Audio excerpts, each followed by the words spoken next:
to the minutes. Minutes of the special council meeting dated 29 May 2026 are from page 7, page 8, page 9, page 10, page 11, page 12, page 13, page 14, page 15, page 16, page 17, page 18, page 19, page 20, page 21, page 22, page 23, page 24, page 25, page 26, 27, 28, and 29, and 30, it's attendance register. That concludes our first set of meeting minutes. Thank you very much. Councillors, the minutes are serving. Is it a true reflection of the previous minutes? On Bill?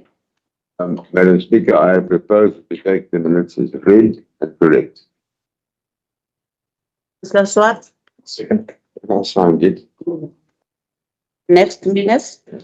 Our second set of minutes, it's special council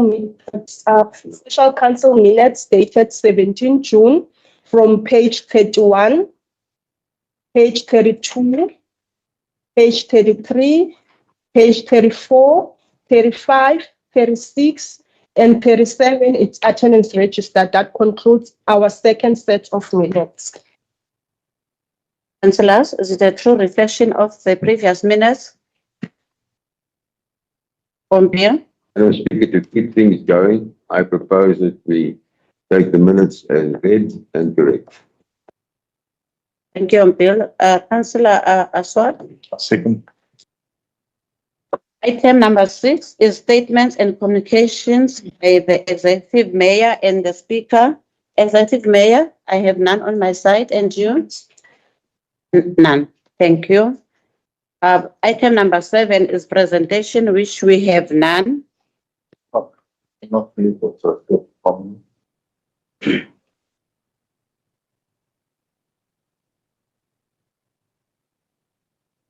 Item number 8 is items for information which have been dealt with the Executive Mayor in terms of delegated authority to be tabled at the ordinary council meeting of 29 July 2026. Item number 9 is noting of outstanding partially implemented council resolutions to be tabled at the ordinary council meeting of 29 July 2026. Item number 10 is consideration of non-delegated matters. Can the administration take us through to the reports? To section 1, Office of the Municipal Managers. Item C/1/405/06/26. Appointment of Acting Director, Public Safety for a period not exceeding 3 months with effect from 1st July 2026 to 30 September 2026. Councillors, the item is 7.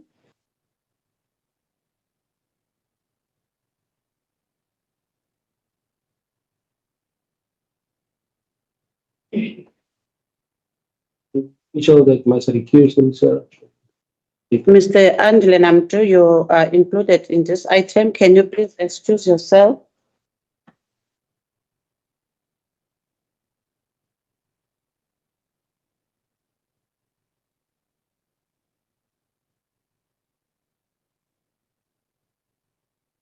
Councillors, the item is 7.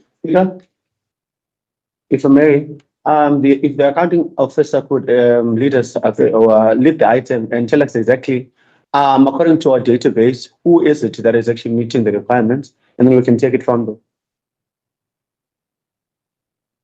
Councillor Blanche? No.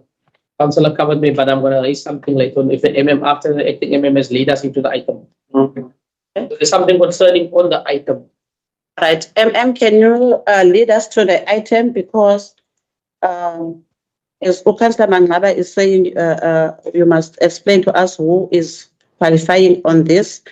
Also, there are those that no lack of middle management experience.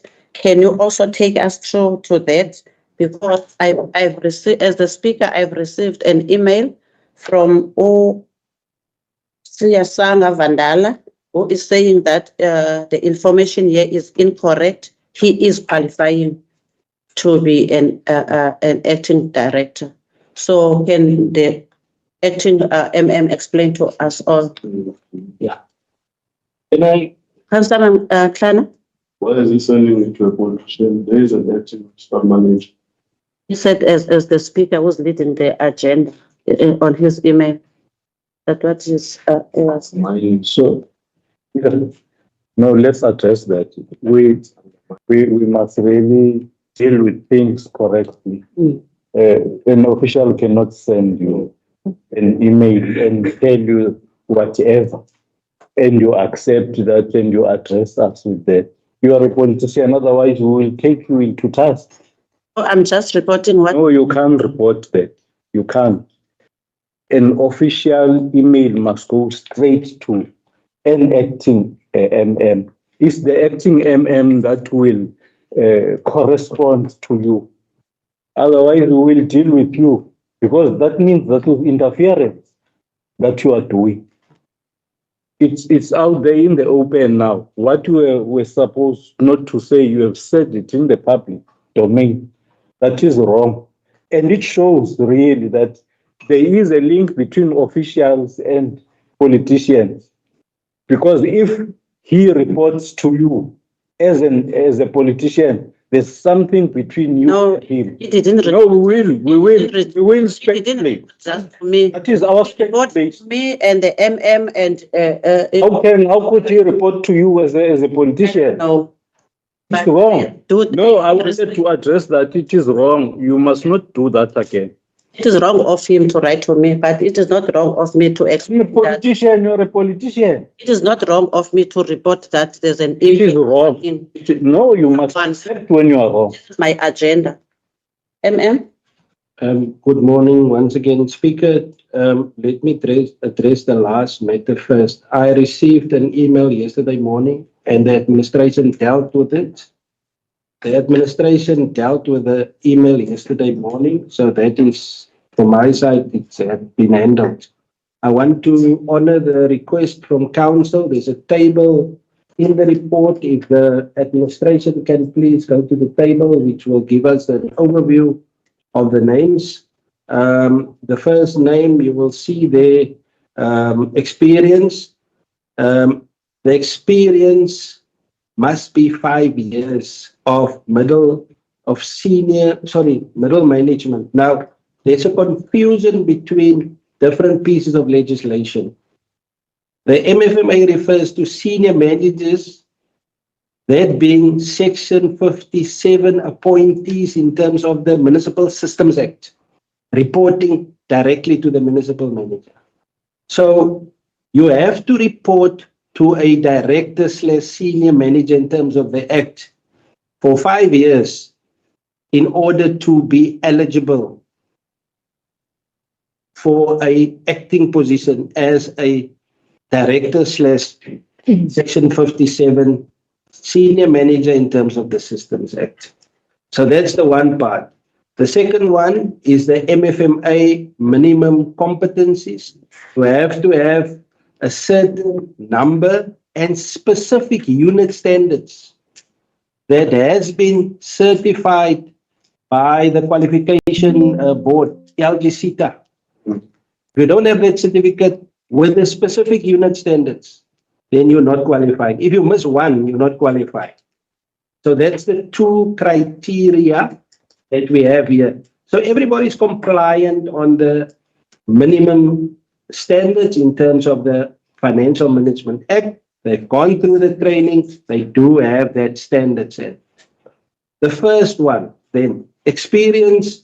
You would see there's one person with 18 years of experience and in that experience reported directly to a director slash Section 57 senior manager, and the others are not qualifying, and it's clearly stated lack middle management experience.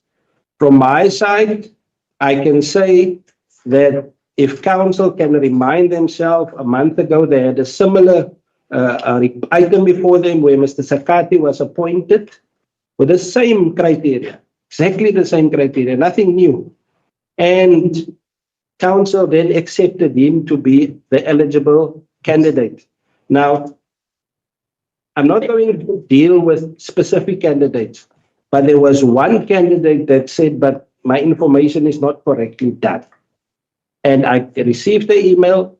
I've sent it to the director who's dealing with the technical aspects. I say, go to the director, double check and verify your information. The director has done so. There's a regulation that we must be compliant on. And with that said, Speaker, we have checked the information. And if there's any technical aspects, I can even ask the director to also allude more on the matter. Let's accept this. Thank you very much, Councillor Mangaba, with all the explanation. Speaker, we received the explanation from the accounting officer. It does give council a clear direction where these requirements are concerned. But what would be alarming is how previously candidate number 2 received a concurrence from the MEC when he was acting as a director. Now, that one thing would be actually troublesome in my head, because usually you get a concurrence from the MEC that has done the checks and balances to tell whether or not you meet the requirements for a certain position. But another thing that I must caution the accounting officer and his team is that these positions have requirements, and their requirements are very specific when it comes to your ad when we advertise for them. Because I should remember that this directorate, when it was actually advertised not so long ago, it required an NQF level 7 with 360 credits. Most times we just say somebody has NQF level 7 without having to have considered their required credits. Because I realize as I look in the rubric itself, most qualifications that are actually NQF level 7 are advanced diploma in public management. Advanced diploma in public management, specifically from UWC, carries 120 credits and not 360. Now, while we are still on the point of trying to rectify and ensure that these checks and balances are done when we place people, we also need to be very specific and look at those requirements for what they are. Because the requirements are clear, they say 360 credits, and all those qualifications, your NQF level 7s and NDPA from UWC are actually sitting at 120. Now, question would be, do we really have candidates in the list that we have in front of us? But then again, in that same breath, back to my first question, how is it that the MEC concurred with candidate number 2's acting and their extension of their acting, if really they had not met the requirements? Those are just questions that are actually boggling my mind at the moment. Mhlana, then give to the acting MM. Yeah, Speaker, maybe first and foremost, we must deal with the issue that there appears to be officials that are canvassing for these positions that that's on its own, Speaker, is troublesome. Secondly, are we in a rush to appoint this acting person, or is it because we are going to go into a recess as the one item that is part of the agenda? So that's what I wanted to understand, this, Speaker. Thank you, Speaker. Thank you. Acting MM, the questions raised by Councillor Mangaba and Councillor Mhlan. It's concerns. Thank you, Speaker. I will start with the last first. Previously, there was no funding for the post. So from 1st of July, we will have a funded budget for the post. Currently, Mr. Sakati is acting in two positions whilst he's also carrying his department. And therefore, since the budget is becoming available, we as the administration made the recommendation for the acting going forward. And then we are also working parallel to this on the job descriptions. We were one of the few municipalities in the Western Cape that has already drafted job descriptions because we want to comply with legislation. And we are really few. Yesterday, I had a meeting with the province and the director was present and we discussed these matters because Bitou must be in that same space of complying because you cannot advertise if you're not compliant. So, Councillor, it's not a rush, but indeed, Mr. Sakati is currently carrying 3 positions. The second thing, Speaker, coming to Councillor Mangaba, the first thing was about there being an, let me call it endorsement by the minister, and there is also a matter of the 360 credits for a degree of 3 to 4 years, which I know, the degree, and then of course the advanced diploma, although a shortened course, NQF7, and that advanced diploma is mainly conferred upon practicing students that are in the industry, students that have a history of being part of an authority. It's not for a new student. You have to, your practical experience actually counts in the course. That's how the course is structured. So what I would like to then further ask Speaker, if my colleague director can just look at that aspect, because you have the documentation there with, in terms of the qualification credits, rightfully so asked. And I unfortunately don't have the history of previous acting, and maybe somebody can also give that history of the previous acting. Will you speak up? Director? If we look at the qualifications frameworks first, Councillor Mangaba is quite correct in terms of the 360 that is required for a national diploma. So the NQF7 is 120 credits, but at this level, as MM has explained, people obviously cannot enter the arena of having a postgraduate diploma if they do not meet the competencies in terms of the tertiary institution itself also. So if you look at that also, what we have alluded to is the position of community safety previously, and for any other degree in terms of the legislation, it says a senior manager for a higher qualification for any other senior manager is a bachelor's degree or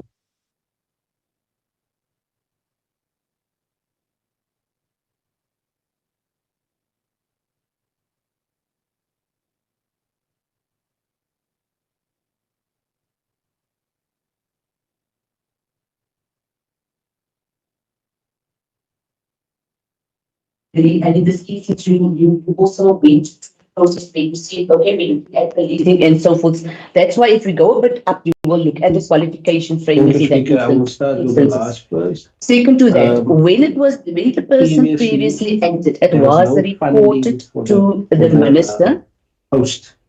So that the incumbent was the middle manager, but in actual fact, the incumbent reported to a middle manager, and you can't, in terms of reporting lines, they are not both middle manager. We had an where there was an appointment made, it was also written to the minister, and the minister responded back in terms of Annexure B of the regulations, which also refers to minimum competency required for senior managers. And if you look at the definitions, it says the middle management level means a management level associated with person in middle management positions responsible for supervising staff and includes an official directly accountable to a manager in a senior management level. And senior management level in this instance is the Section 56 appointees. And we discussed this matters because Bitou must be in that same space of compliance. Because you cannot advertise. You if you're fine. not compliant. Okay. So, Councillor Councillor, it's not a rush. In short, But indeed, I think it would have Mr. best Kati just to is say carrying three positions. in terms of the second middle management experience. Speaker, That's why the Councillor person is Mangaba. Because in the checklist, the first in the thing absence was of credits and those kind of things, they being I'm sitting here looking at all this. Yes, they qualify in all the other aspects, but there's no indication to say it's also a matter this one of the 360 all credits 360 credits, for 1, 2, and 3, 1, 2, and 3 of in 3 both to 4 candidate 1 years, and 2 or which I know, up to number 4. the degree.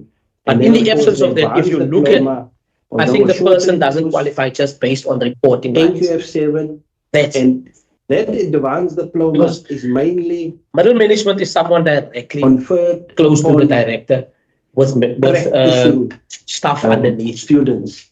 So the that are in person industry, that is qualifying students that's that qualified have based on have that. a history The rest of being doesn't part qualify of an just authority. because of lack of middle management. It's That should have been it's all. not for a, And I would like to go further new down student. to You have to your same page. practical experience actually The counts. question would be, that how the course wouldn't is it have structured. been best to say, So what I would like to just before the comments of ask Director is, Financial Service, if my colleague director Council can must just note look that at Mr. Namto is the aspect, only because person you who is have the eligible to documentation act. there with, in terms of the My view would be to say based on the credits, table above, rightfully so asked.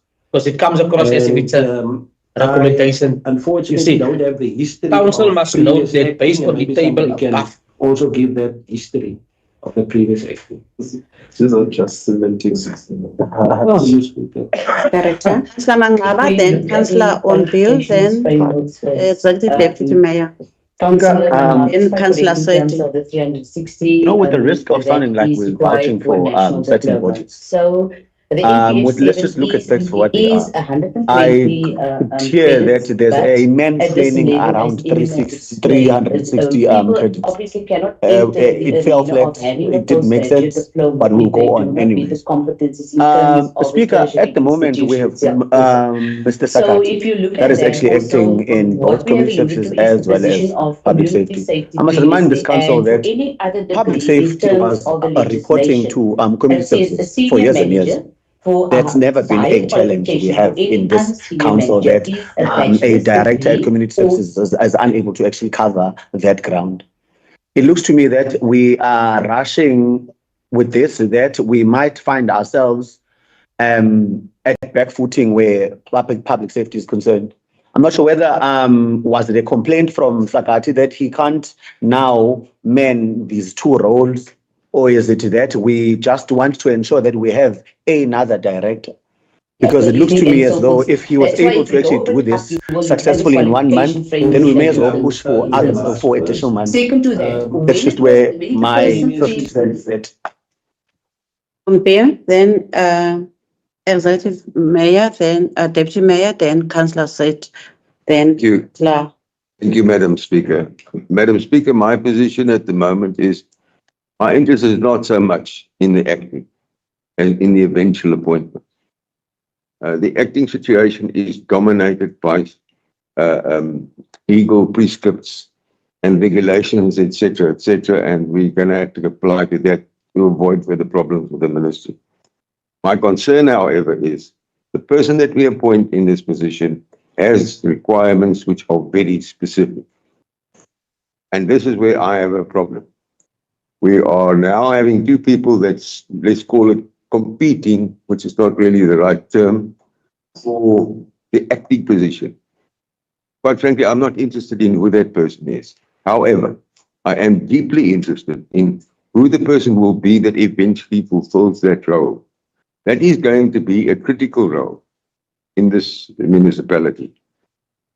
And their specific application of knowledge, experience, and qualifications geared and aimed at particularly that function, which one of these applicants has and the other has not. So I think it would be, just in terms of the interest of this town and the interest of this municipality, wrong to appoint a person who qualifies simply in terms of the regulations and the prescripts of the law.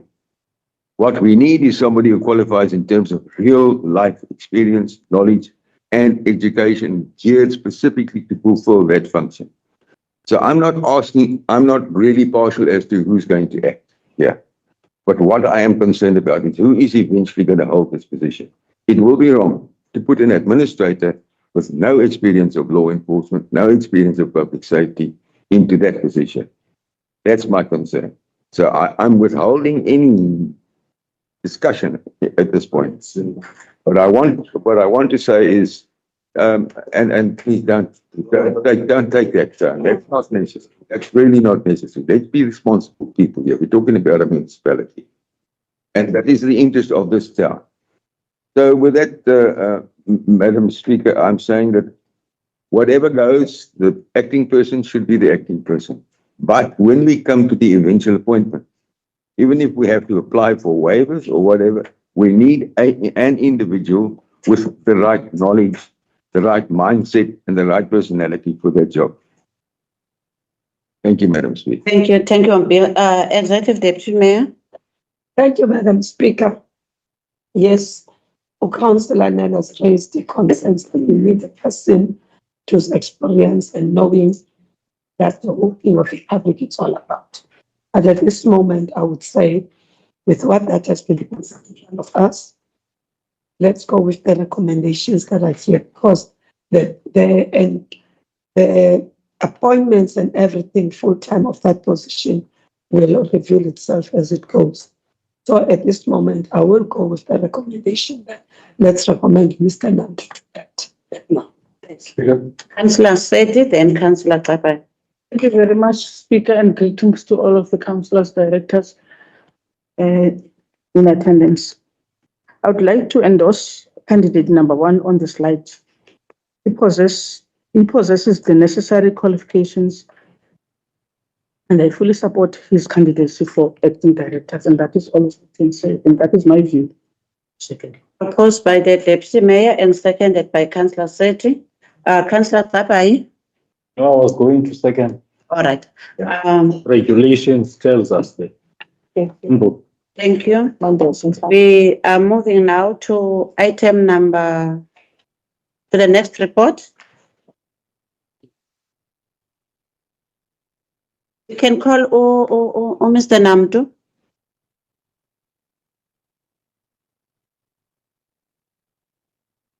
Item C/1/408/06/26, appointment of one ordinary audit and performance audit committee member, resignation of APEC member, page 45.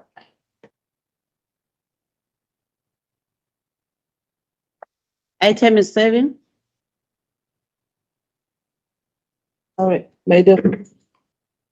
Madam Speaker, the recommendation of the Executive Mayor is on the screen.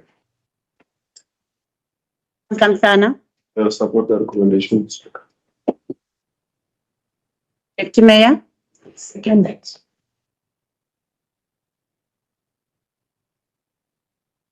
Next report. Item C/1/409/06/26, approval of the reviewed risk management framework documents 2026 to 2027, page 51. Item is 7.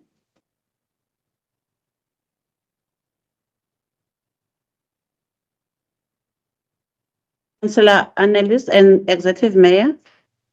For the recommendation.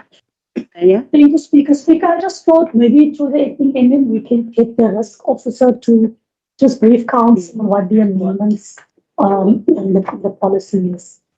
With your permission, Speaker. MM.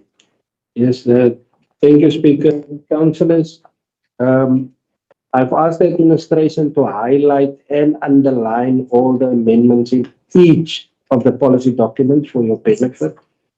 And in this case, I will ask Mr. Kutsia to just go through the amendments for the benefit of council. Mr. Kusia. Deputy Mayor, Speaker, and councillors and directors. All the amendments have been highlighted. Main ones of all the policies is that we've moved from King 4 to King 5 in terms of the principles. That's the only change. Then the one where we have major changes is on is on page 200. Administration can just go to page 200. Move down. So we've made amendments under 4.4 where the standing invitees were changed. The reason for that is previously there was a lot of managers that were said to be standing invitees, but the directors are members of the risk management committee.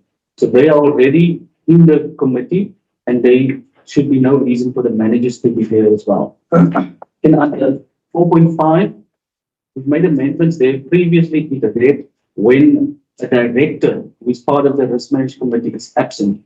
We've just changed the word director to member because the reason for that is acting the municipal managers, the senior manager governance and compliance, and the chief risk officer are also members of the committee. So by saying when a director is absent, it doesn't include those three members. So that's the only amendment we made on that part. Other than that, there's no other amendments. Yeah. Thank you, Speaker. Thank you. Next section. Moving to section 2, finance, item C, stroke 2, stroke 358, stroke 06, stroke 26. Approval of the reviewed Bitou related parties and disclosure of interest policy for 2026 to 2027, page 207. Item is serving on PM. Madam Speaker, can I just ask that we just be informed by the relevant administrator of the changes? Just a brief summary of the changes. MM. Yes. Speaker, I will ask the director, CFO.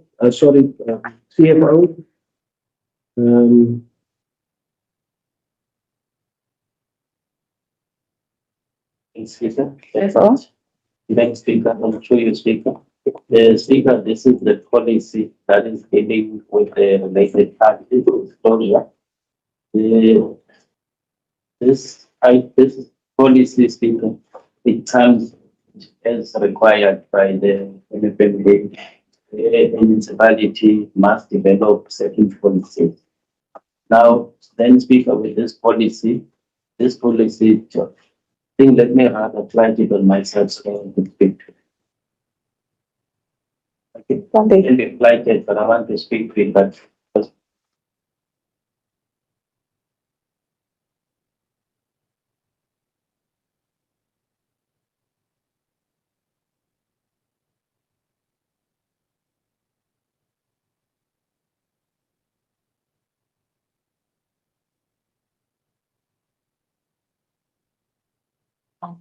Things. I found him now. It's right. then the policy, Speaker, relates to related parties. Now, if we go to the definitions of the related parties,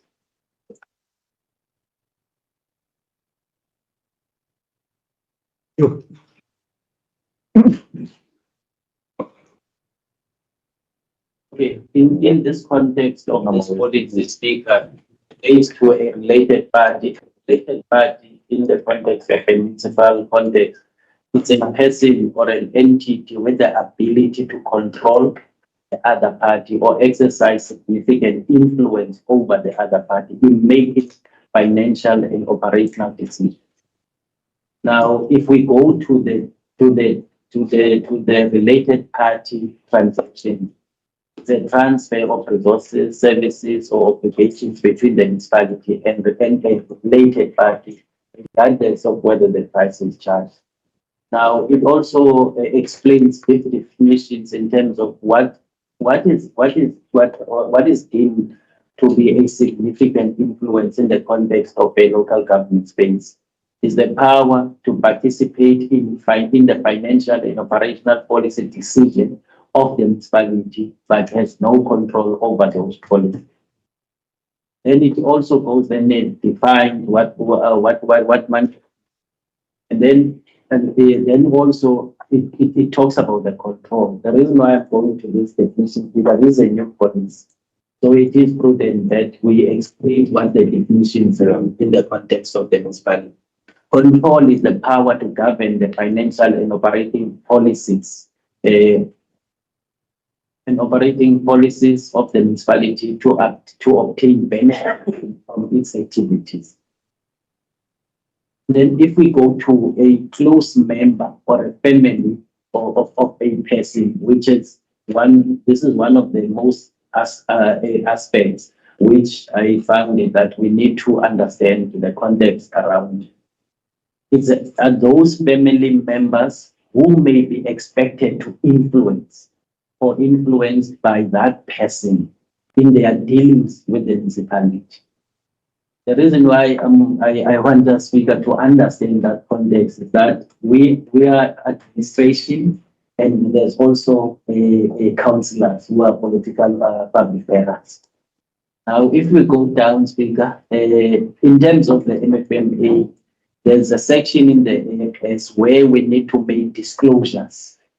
If I may also to remind the councillors, at the beginning of each financial year, we normally require declaration of interest.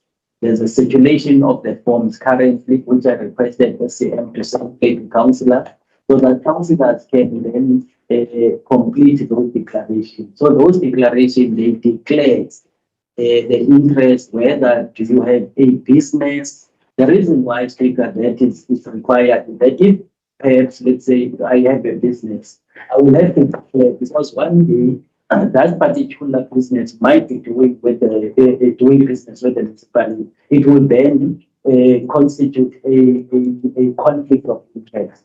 So we need to declare those interests. Now, this section 123 and 125 is in terms of the requirements of the AFS. On our AFS, we need to disclose those related parties, because it's called the disclosure of the related parties. Now, let's go down.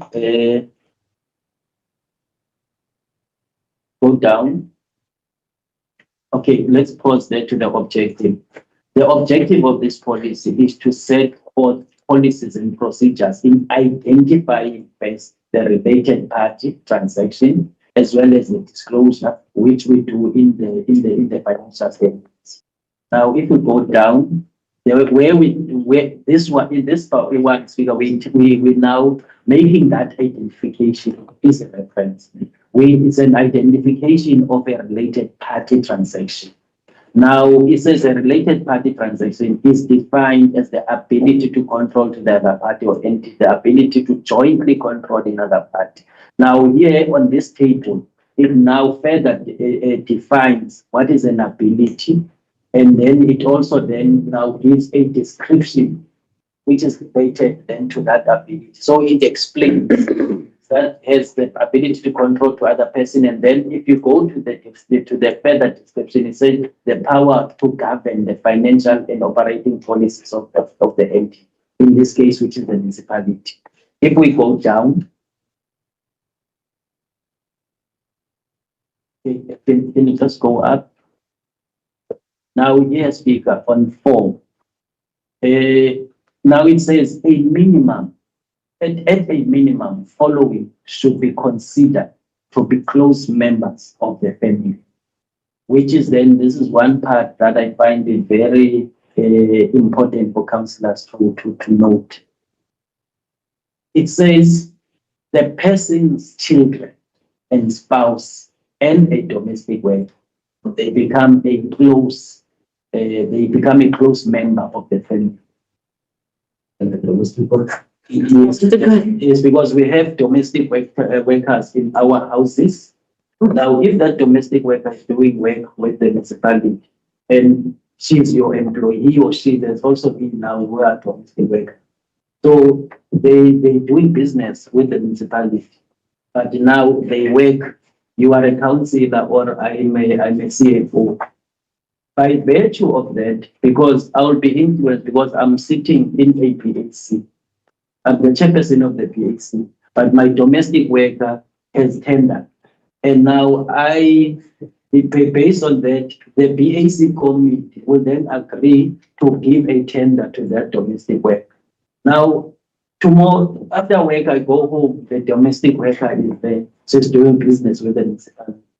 I have to approve a payment of that domestic worker at the municipality. Then when I go home, the domestic worker is there. So by virtue of that, it is a conflict of interest. So that person is deemed to be a close member of the family. Now it goes back the children of that person's spouse. Now I get married to Tanya. Tanya has their own kids. So those kids are divorced by my kids. So I sit in the VAC, I advocate for Tanya's kids who are staying with me at home. So, and then it goes where the dependence of that person and that person's spouse and a domestic partner. Now, a grandparent, a grandchild, parent, a brother or a sister. Because this figure, it says we need, those are close family members. So this policy then provide guidance. Hence then, on the declaration, I must declare that my domestic worker is doing business with the municipality. If we go down, Speaker. I know I don't think it's something that, that the councillors like about this policy, but what is important, Speaker, it provides guidelines so that if we get to that situation, we know what to do. Because in certain instances, I do a declaration, I do not declare. Now, if then AG comes, they run what is called CATS. Now, CATS will pick it up that the DM has a child that is doing business with the municipality, but the DM did not disclose. So then, if the DM did disclose, we will be able to declare it on the financial statement so that it does not create an audit. And then also, the changes in circumstances. My partner might have applied for a tender at the municipality in February, but when I did my declaration in July, she has no intention to do that. So now my circumstances has changed. I need to request SCM to give me another declaration form so that I can include those. So the policy, it's not, I know councillors are looking at the policy as something that says I'm prohibiting the related parties to do business, but it's saying if you became aware, declare, revise your declaration so that it can be contained. And we are able, at the end of the financial statement, we can declare, because there's a section on the financial statement where it says related parties. Thank you, Speaker. CFO, the policy does not say that those close to you, your domestic worker, whatever, cannot get business from municipality. It says that as long a declaration has been made, because there's also that confusion from other people that why is your partner or your family doing business with Umaspan? So if they have declared and also that member has declared, it is fine. That's what the policy is saying. Speaker, it says you must declare. So that when you declare, we are able then to declare on the AFS as a related party. Because people always say, total, a family member must not do business with municipality. I can't do business with them. It's a direct conflict of interest. You can't. Yes, yes, I understand. Employed by the municipality. So those criteria. Bill, Councillor Renisha, then Councillor Seti. Thank you, Speaker. Your interaction with the CFO partly covered me, but there I just want to take it one step further. In terms of the relationship that you're referring to husband and wife, I think it is important that we also consider the relationship of traditional weddings, concubines, and close relationships. That's not nothing to laugh about. It is. And said, It's not described there, and CFO, that's my question. It's not described there. I don't know whether there is room to add it there or not. But it's the very same thing as a wedding. If you can answer that or give us your views on that, then I would propose that go with this recommendation and accept the policy. Councillor Renisha, then Councillor Speaker. And I will then second the recommendation. And I would like us just to be reminded, non-compliance to the specific policy will be is financial misconduct. Please make sure that you read the policy and all the officials know the policy. Make sure there is training. After today, no excuses. Thank you. Councillor Seti, then Councillor Atai. Because he's no, I just want to be clear on this one. As a councillor, let us say my brother-in-law has a company and then now he decided to do business with this constitution. Yes. Now, does that mean that I must declare the brother-in-law? Yeah. Then you must declare. I must declare. Yeah. Then he can do the business as long as you declare. That's what the CFO has explained. That's what I was asking. Okay. Thank you. It's not you doing the business, but it is him. But still, you must declare. Bye. Speaker, just one thing. I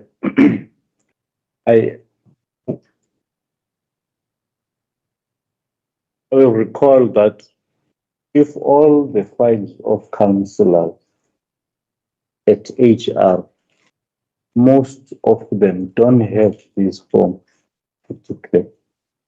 And what is happening, Speaker, is that officials don't assist councillors. Because I'm going to make an example.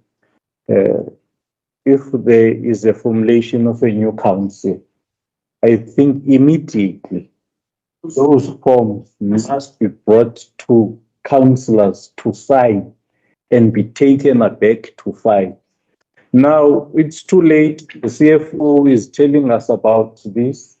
I don't know what they've picked up, but really, officials don't,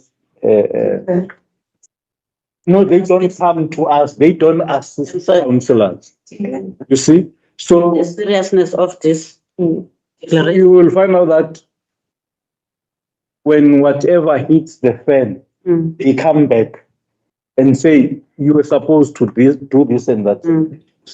I will appeal to the CFO. It must be the first thing.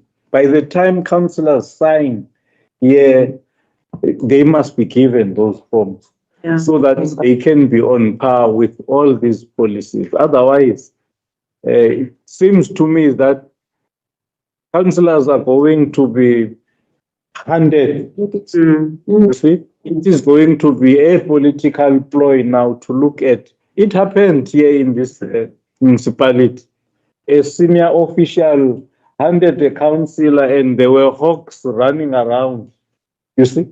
But that councillor was not assisted in saying, this is the form, you must sign this form, whatever happens to you, you must know that these are the repercussions that are going to happen to you. Thank you. Speaker, before we move on, I know we've had a proposal and a seconder. I would just like a response from CFO on the question of traditional marriages, concubines, close relationships between individuals. Yes, can you please help us? Thank you, Speaker. Speaker, the issue of the concubines, we did not include. Why are you interested in concubines? Is it that not a nasty name? Wait until you get recognized by the chair. I do have a concubine. Hi, guys. Man, that word is derogative. That word is very derogative. No, man, the word is derogative, man. We can listen to that word. But let's in the Bible. We must take it back. It doesn't make it right. It doesn't make it right. The Bible. Make it right because even your whole. No, we are treated by that. Bible, and I have the Bible, but it is. Concubine, James. Usiqalela ngeBhayibhile apha singayi derogative words. But kaloku supporter that derogative word. Stop this now. Please. It is. Bible, how can you support that? Derogative word. There's something wrong. Please, on bill, have asked a question to the CFO. So he can track them. No. Must find a. No. There's no other term. No other term where? What he's asking, you want to know. So there's no other term. So let us. English 101 in this. No, speaker. Please answer. No. Mr. Kapa, it is not you who want to No, speaker, we must. Also, you must do the way. It's very. What is another word? What is another word? The side cheek. What is another word? What is another word? Everything. Councillor Man, what is another word? Cohabitation. Yeah. Thank you. So not that drug name you are. I wena Tula wena. So you support as a woman. I shouldn't tell you on the way. Question raised. Please answer him. Deputy Mayor and Mayor, please. We want to. It is abantu ababhizi ngeconcubine. Mr. Kapa, man. Oh, man. Singakulinga wena. Singakulinga wena. Can I now get my reply from CFO, please? Ayungakulinga. Oh, Thanks, Speaker. Speaker, in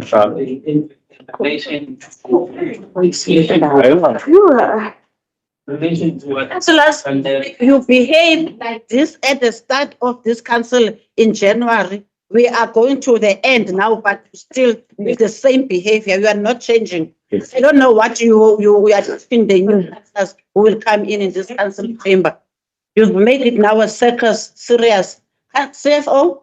Okay, thanks, Speaker. Speaker, in terms of the response to Councillor Nel, he referred to a partner. Can you just go back to? Can you just go back to the policy itself? A partner.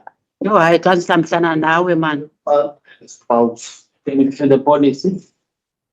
In terms of assisting, we have referred.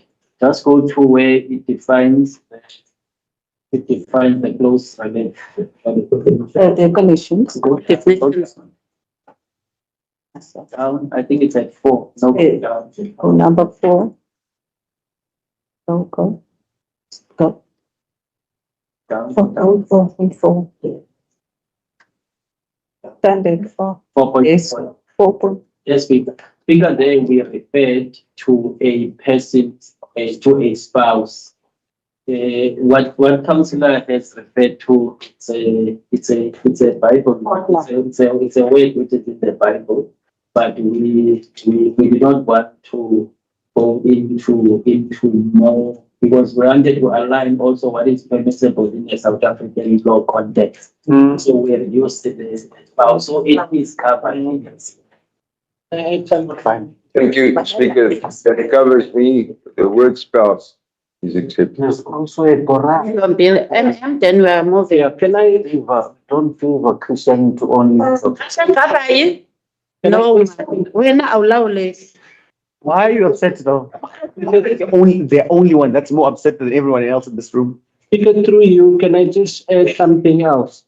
In the context of housing legislation, it refers to cohabiting part. Yes. The code. This old man. Yes. The code and the minimum requirements relates to that.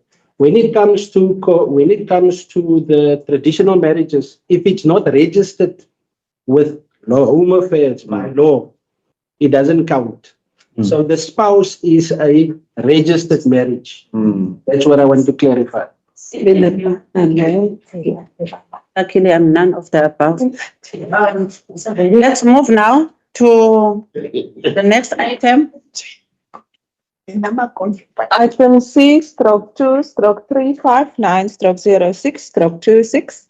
Approval of the reviewed Bitou ACM contract management policies for 2026 to 2027, page 218. Item is 7 from Bill. Madam Speaker, can I ask again if we just get a headline of the changes?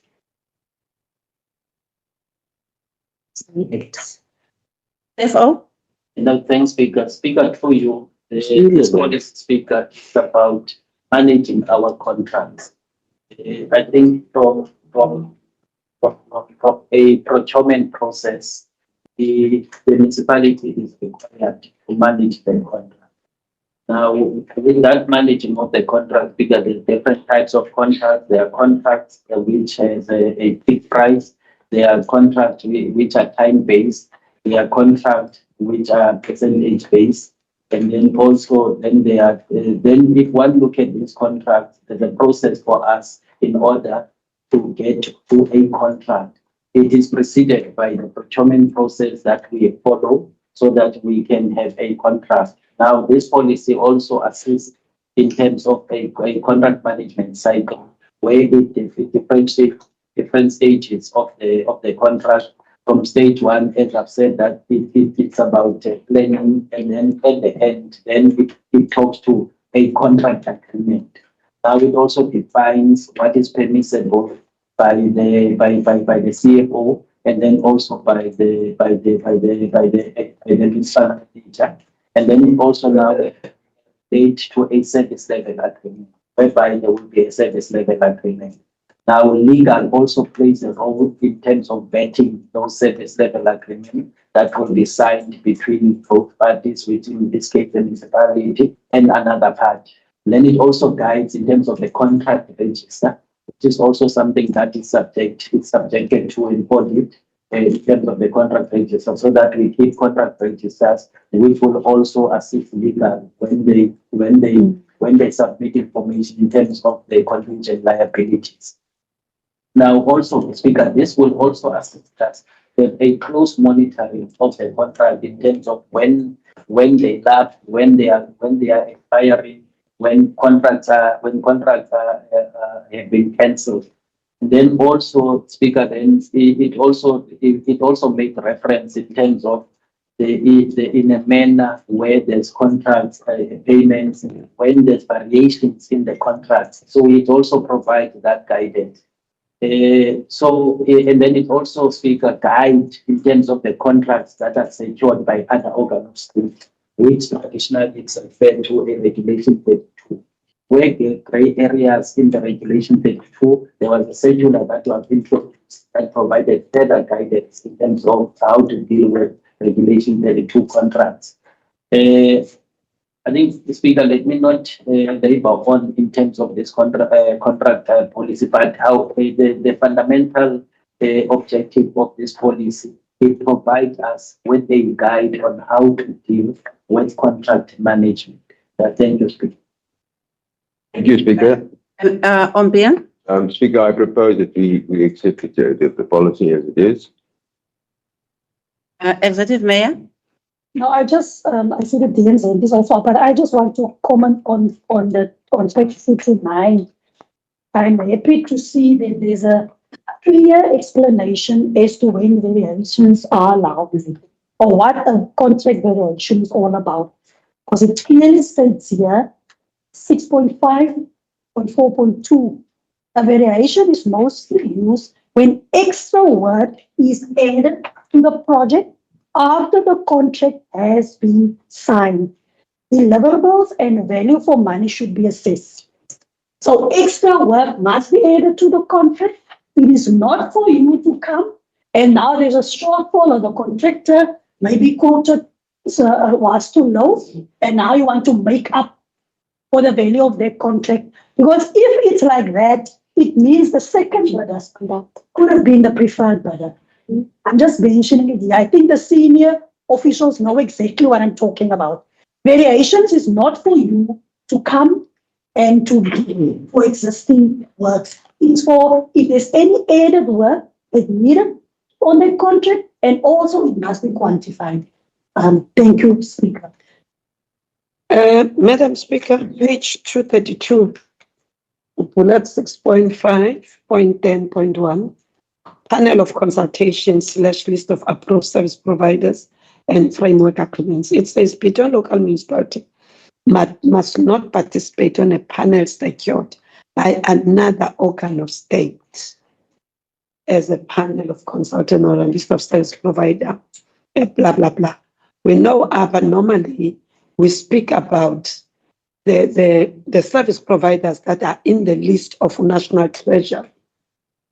What do we call that terminology when we go to the list of national treasures? Not piggybacking, so transversal contracts. What is the difference came to that when we do transversal contracts? When we see that we need now to go and hire whatever things, watch and whatever, and we say we've got something at national treasure. What difference does it make when we say from another organ of state? We use the service providers. Safe it was just a comment from the executive mayor, but now it's a question from all deputy mayor about the transversal. What is the difference?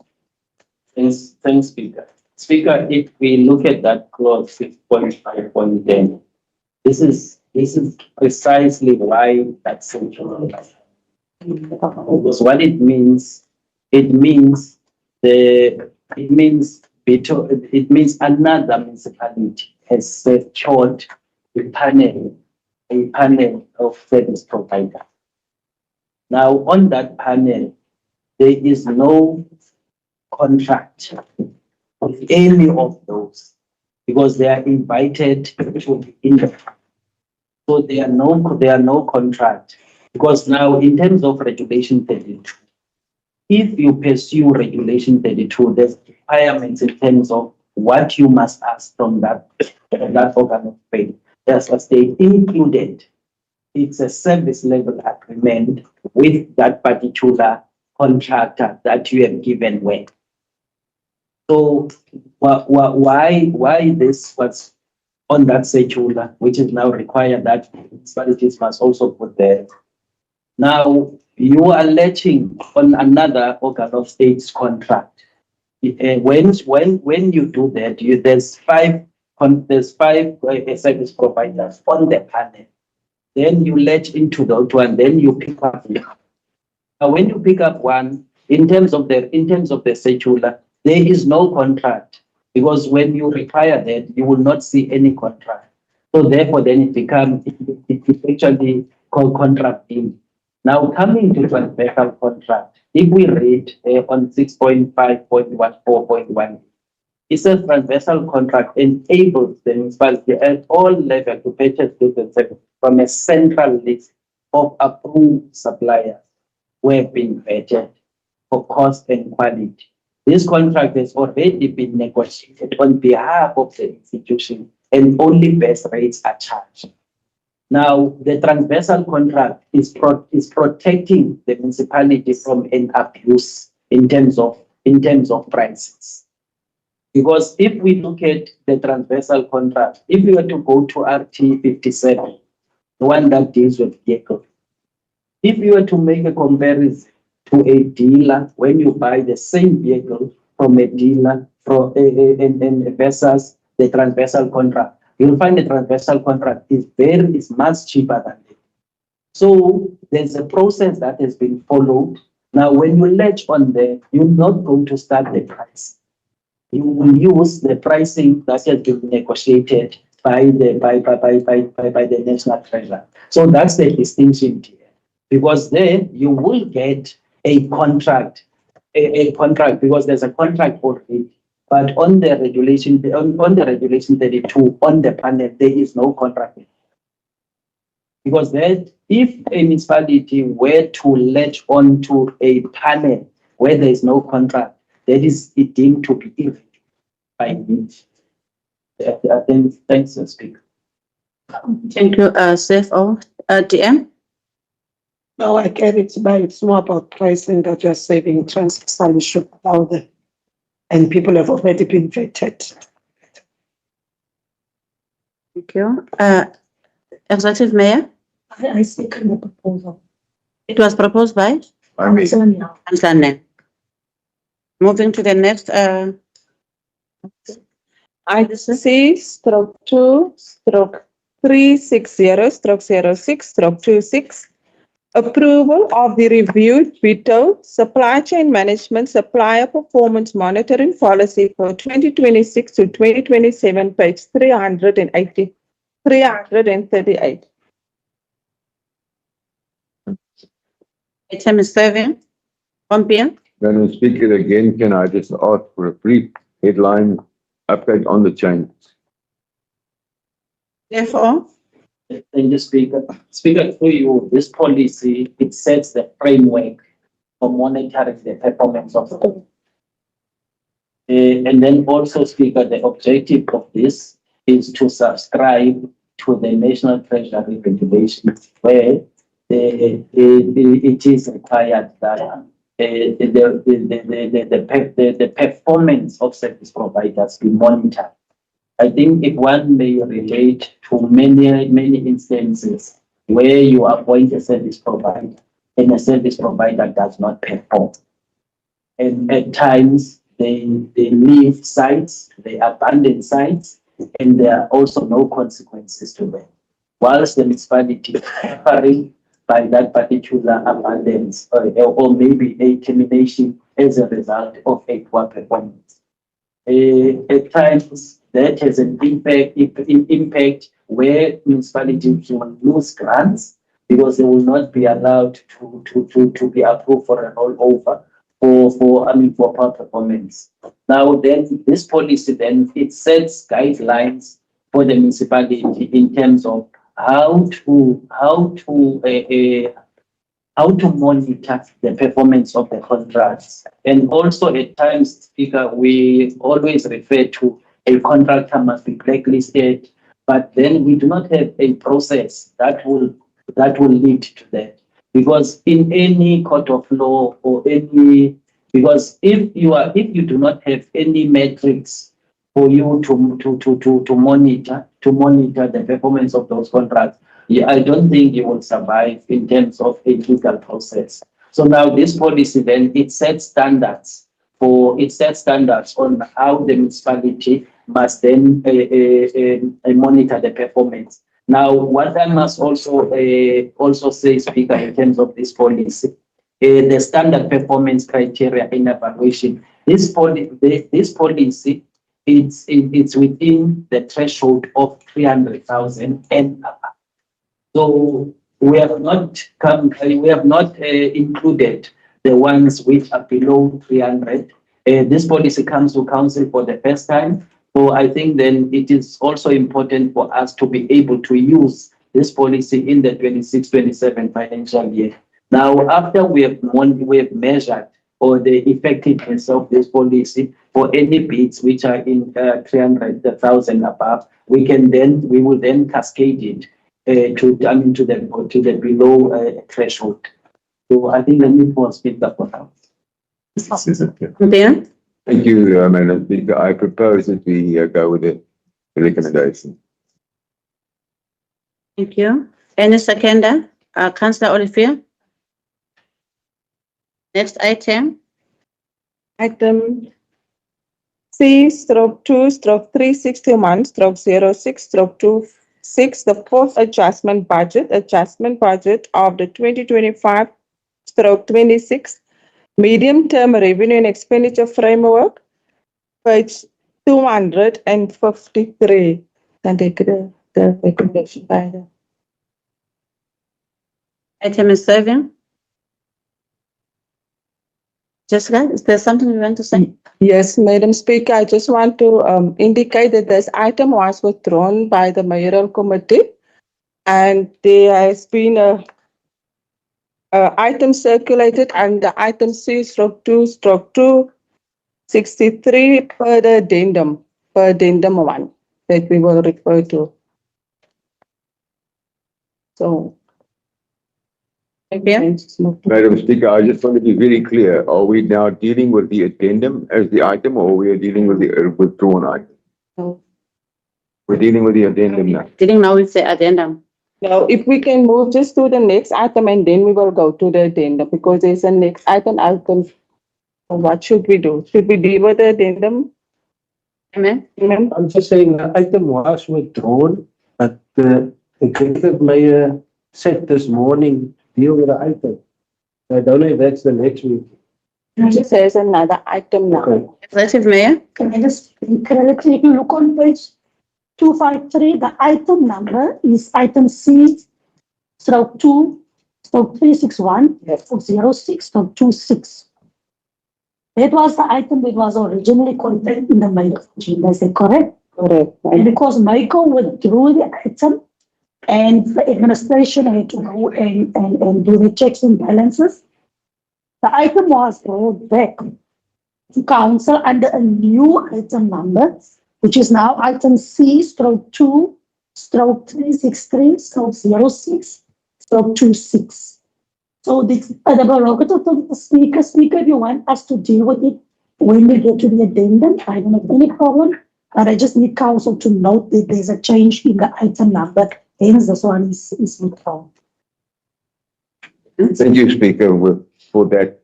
Speaker, with that, just to make things work technically, then I propose that we confirm, if we take note of the withdrawal of the item in the previous MICO and the renewal of the item in the addendum.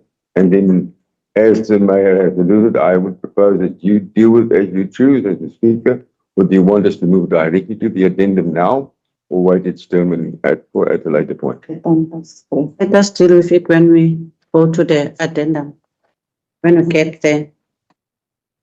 Thank you, Speaker. Administration? Moving to items, the next item is item C. Item C/2/362/06/26 report on the grant allocations, page 255. The item is 7. Speaker, there's the potential beneficiaries, which I'm a member of that community. I'm the executive of the community, and I want to be recused. Thank you. Madam Mayor, then Councillor Mangaba, then Councillor Mhlan. Thank you, Speaker. Speaker, I would like the author of the item, the Chief Financial Officer, to just brief us, because I know also we did elaborate in Michael, there is condemnation explain to council. Thank you. CFO? Yeah, thanks, Speaker. Speaker, for you, this is the report regarding the grinding aid applications that we have received as a municipality. Now, if I were to go to the background speaker, Section 67 of the MFMA read together with the MFMA Circular 131. It outlines certain requirements that must be followed before transferring funds to NGOs, which is the non-government organization or non-profit organization. It says when the municipality procures goods and services or an NGO, it must comply with the procurement process as required in terms of Section 2 and 7 of the If one also speaker make reference to Section 67, it says therefore, Section 67 should therefore not be used as a mechanism to bypass official public sector procurement legal precedent, as it only enables municipality to make transfers to NGOs in instances other than to a normal cost of providing a municipal service. Now, Speaker, with regards to this item, an advertisement was placed where it invited applicants to apply for a grant. Now, if one look at that advert was then advertised on the 2nd of February, and also then a committee was then established after the advert was closed. Then the committee then deliberated on the application. The members that particular committee are also reflected on page 256. Then also Speaker, the budget that is available for this donation in terms for the financial year 2025-2026 is 1.2 million. Now there were certain requirements, Speaker, that this committee has to look at in terms of our policy that was the policy that was promulgated by Council in 2022 during October. Now, in terms of those, Speaker, there were things the committee has identified in terms of the requirements that are set by the police when they were adjudicating the applications. One of them, Speaker, as per the policy, which is the current policy now, which was never reviewed since 2022. Now, one of the requirements, it says that the requirement that the minutes of the AGM of the organization be submitted. Then the second one, the requirements that the minutes of the decision by the organization to allow the applicants to make an application for funding. It should be submitted.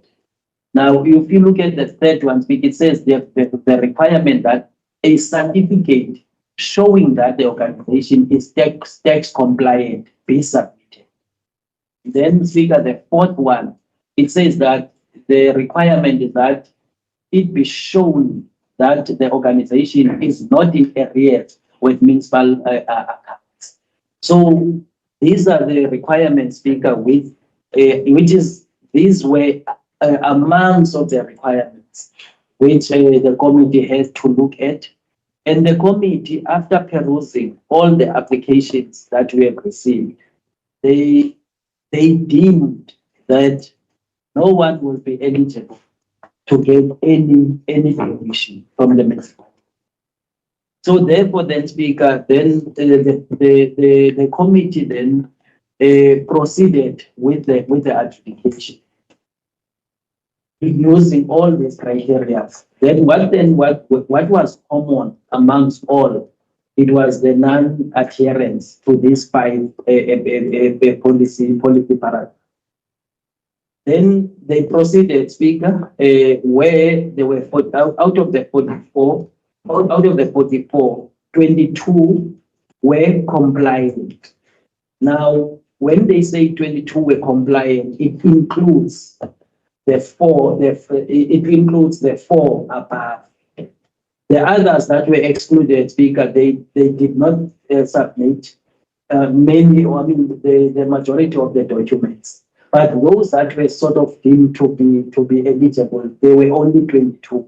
But now, if you apply the 4, then all of them do not qualify. However, then the committee said the policy was drafted and approved by council in 2020. Now, that policy was never then updated, which is now going to be, it's not going to be favorable to all of them. Then the committee then identified the 22 that could then qualify. Now, amongst them, since the policy then was approved by council and was never reviewed, the policy is saying to council, we have looked at all the applicants. And all of those applicants, if we were to implement the policy to the latter, none of them will then be able to be eligible. But if council can relax the 4 policy prescript, at least the 22 will then be able to be eligible for this funding. So I think then, Speaker, if one look at the recommendation number 2, that this is where then administration is saying that council, provided you relax these 4, then we request then council to approve the 22, which is then on paragraph 3 of the recommendation. I think, Speaker, let me also pause because the recommendations are clear on the item, but I just wanted to explain the recommendation number 2, which then speaks to recommendation number 3. But then if council does not condone, then it means we cannot go to recommendation number 3 because there will no organization will then be eligible. Let me pause, Speaker. Madam Sana? Thank you, Speaker. I just want to understand one. I think it's part of the agenda. There is a shark spotters. Shark spotters will receive all the information, the report, what they want the funding for, then we apply our minds. But when it comes to this cook scheme, this thing, we don't get any report. We just don't see. We see Masimanyane. We don't even know where Masimanyane is. We know a Grikwa Foundation, whatever promise, it's in Kramshoek, and the Grikwas mostly are in Kramshoek. We are not sure whether they are the ones of Kramshoek or the ones of Cracks. So we're not getting any information yet. And we're asked to bypass a policy as a council. Now, why do we have a committee?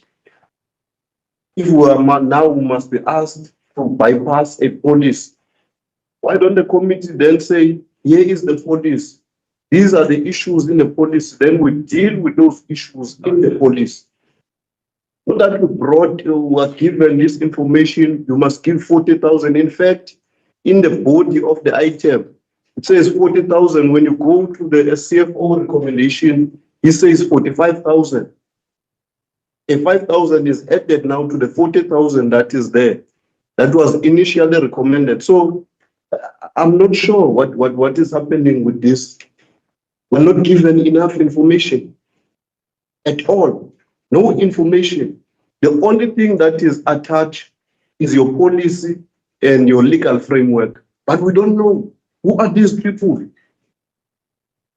Because we understand, we were told that there are families that I have my own NPO, my child is an NPO in the same family, but we are unable to verify that because we don't know the NPO belongs to whom. Because we're just given the name of the NPO, and that NPO must get 45,000 or 65,000 rand. So, Mr. Speaker, I'm not going to participate on this. In fact, I'm against this as it is. I'm really against it. Thanks, Speaker. Madam Mayor? Thank you, Speaker. Councillors, we had our deliberations in Michael. There's some of the issues that are also raised in MICO, but I did not want to send this item back from MICO or make a decision in MICO without bringing this item to council so that council can have information about this and so that council can understand in terms of what the current situation is with the granting in 8 allocations. So that is the reason why the item is here. So I want councillors to deliberate on this. And I want also for council to note that I understand the seriousness, especially of point recommendation number 2. Hence, I wanted us to discuss this and for us to make a decision about this in council instead of having a make-a decision. Thank you. Madam Speaker, thank you. Madam Speaker, I repeat what I said in MICO when this item was under discussion. I am very uncomfortable with the notion that we must do away with the AGM requirement, submission of financial statements requirement. I do not think that that is correct. I don't think it is good practice. That is my opinion. So that is on record. I concur with what Councillor Mhlana as well as Councillor Nel has just alluded to. And I respect what the Executive Mayor has just said. However, it must be on record and duly noted, Speaker, that I am deeply disappointed by the extent at which the municipality's grant and aid program appears to have been politicized, and this has been happening for far too long.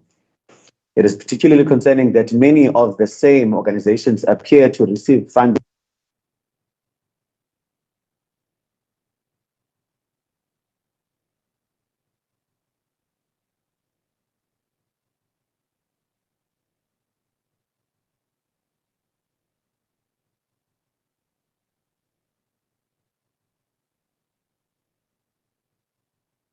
achieved the intended outcomes and accounted for every rate.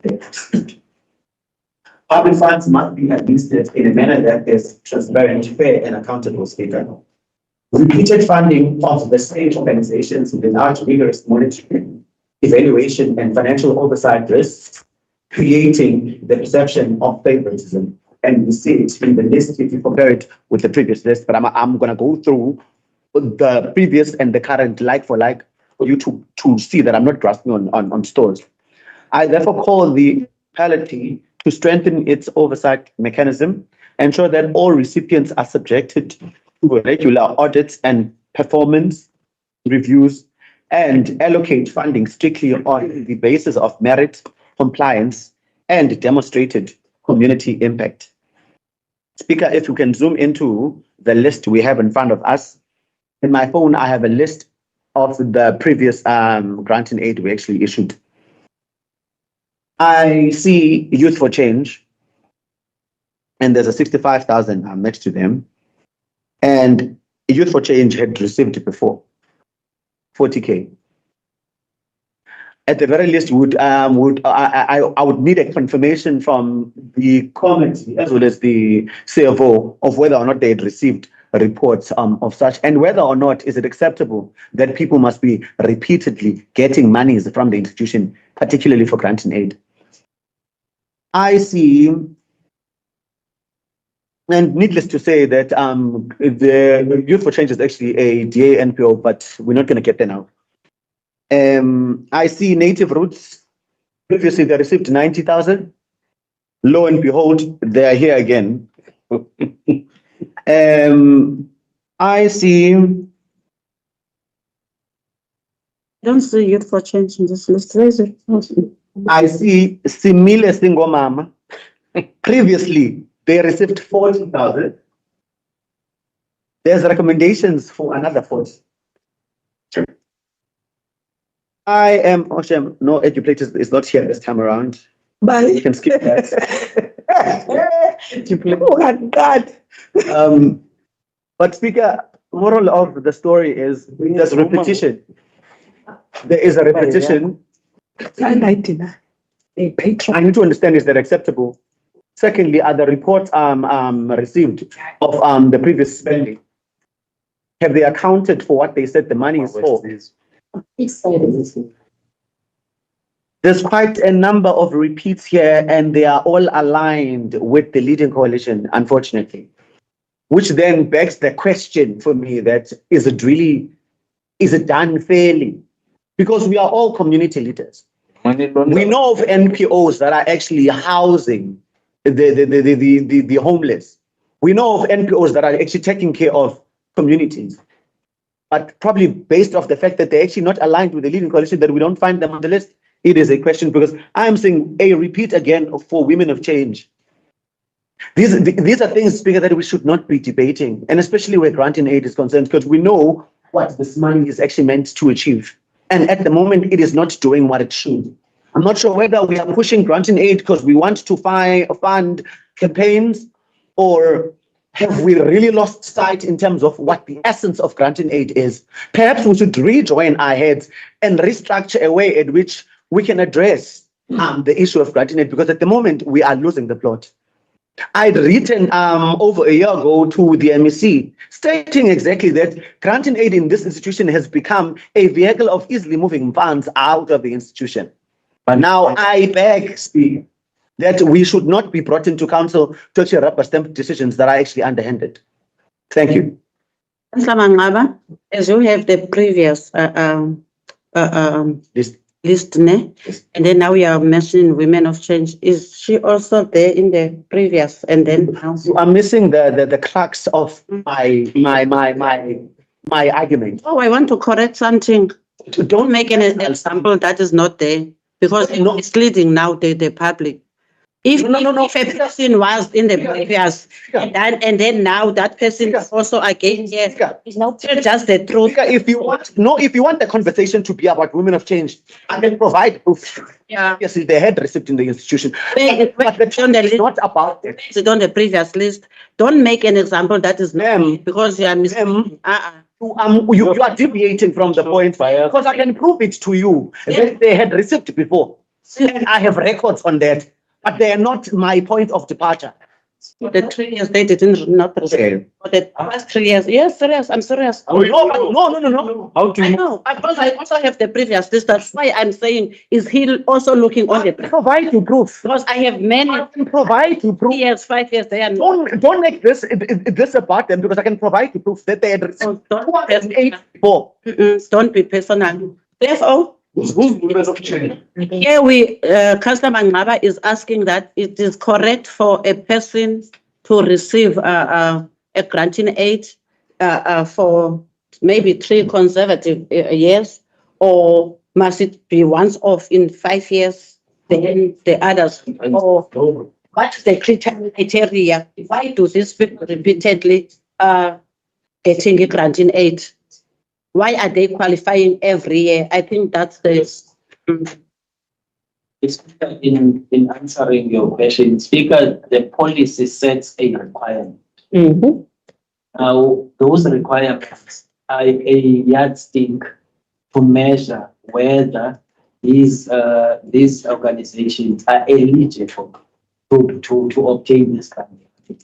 So some of them, they do apply, as I reflected on the item, 44 of them applied. But out of that 44, only 22 was eligible to comply with the requirements of the policy. So it is against that background that some of them were not included. Now, in the case of an example that you have made, Speaker, it can be one organization meeting the requirement. Now, let's say if that organization consecutively they do get funding, they have been meeting the requirement, because the policy is used to set up, to ensure, to measure where a organization is eligible. Then in terms of the financial statements, Speaker, in terms of the current policy, because we look at the current policy in terms of what it requires in terms of reporting and the reporting. Speaker, these organizations, they don't necessarily submit the reports. However, Speaker, hence I said that this policy last approved in 2020. So therefore, we have developed a new policy in the revised policy because we had to revise it to also align to say to Circular 131 as well as Section 67 of the new. So now all what councillor is now covering, the new policy very strict. It sets definite specific requirements in terms of reporting by each organization. And then also, maybe Speaker, let me also assist in the issue of an audit. Now, there's audited financial statements. Now, audited financial statements are done by certain institutions, certain individuals, because that one, it requires the individuals or institutions that are registered with RPA. Now, if you want to register with RPA, you must be a chartered accountant, you must be practicing chartered accountant, you must be a firm of chartered accountants, then you fall in the category of RPA. Now you get reviewers. They are accounting officers who are reviewers of the financial statements. Now then you get the pure mainly accounting officers. They've got different responsibilities. Now in this case, we are giving a organization 45,000, but we expect the organization to submit audited financial statements. A audit firm will charge this organization more than the money that they get from the municipality. So we allow the reviewers of financial statements, which will come cheaper because it's been done by reviewers. There are many people that are registered, for example, with cyber, with the IAC, who are reviewers of the financial statements. And thanks. Thank you, CFO. Madam Deputy Mayor. Can I ask indulgence of you, Madam Speaker, when we come to this? Firstly, this is a new policy that has been brought as what the CFO have said. The last one was in 2022. Two, it will be unfair for us in this council to not acknowledge the work that is being done by the NPOs, by the NGOs, by the ECD forums to ensure that they are assisting government to ensure that the service delivery has been done in this town and also assist us in the time of need. We've got a lot of examples that shows that we've got a community that is caring. And it will be unfair when us, the overseers of the officials or of administration, that we don't oversee as much as the legislation says. And when we lack on that, we take that upon to the communities that all of us will witness doing work in this society. And I would also say it is unfair for the people that are doing so much of work in this society.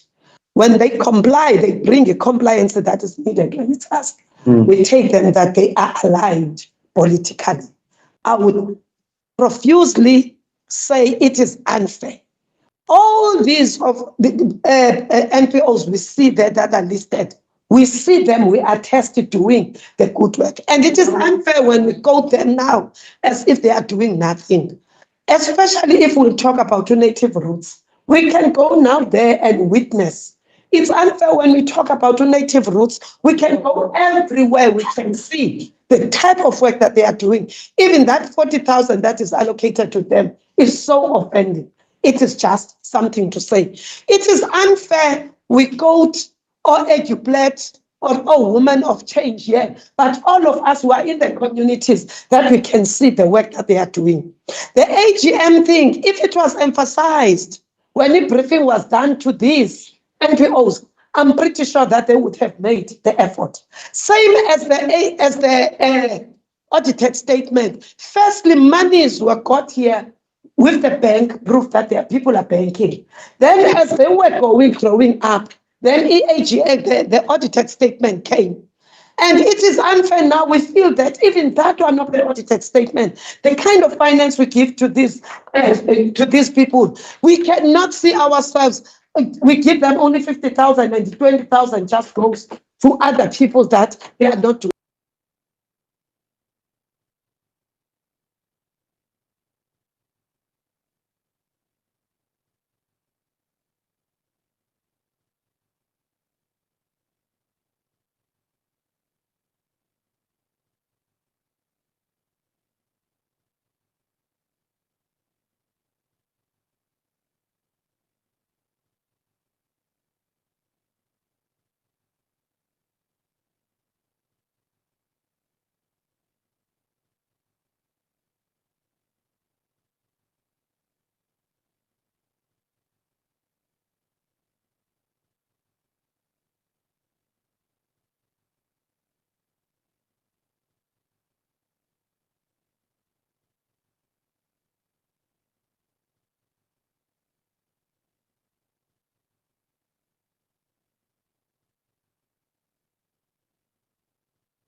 Yalwa. Who's my son? Now I think Who switched it off? Councillor, did Councillor Mangaba? Thank you, Councillor Mangaba. Executive Mayor. Councillor Benava reminds me of a time when you came here and I became the mayor. I don't even want to go to that list of granting. Let me park there. I'm not here to play politics.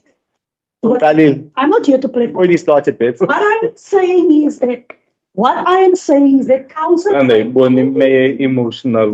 I know. The reason why the item is here, the item is here is for you to see exactly what position we are in terms of the granting aid.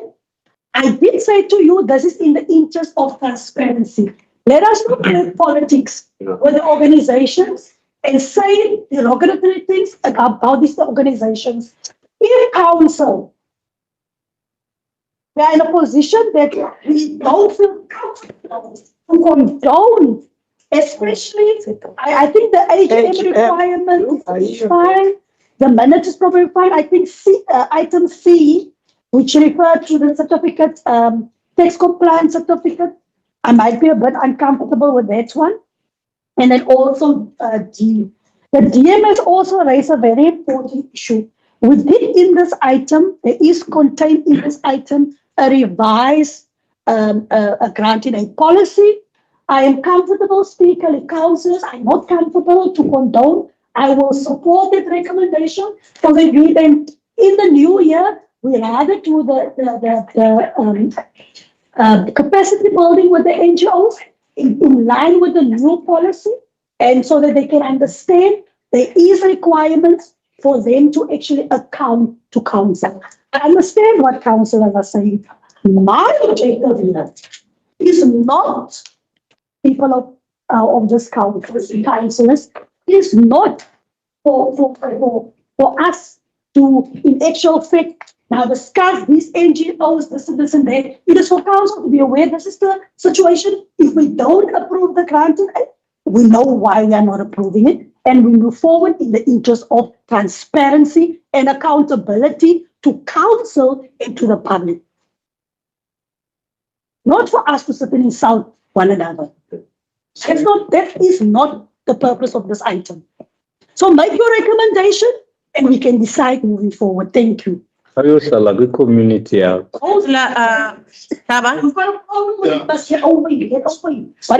Speaker, I really don't want to repeat myself, and I've said it earlier. I'm not comfortable that the officials will bring a policy issue and give it to us to condone the policy meant, when the recommendation has been already made. If officials, because they had within their power, all these NGOs or NPOs and say, please do your AGMs. Please fix your tax clearance certificate.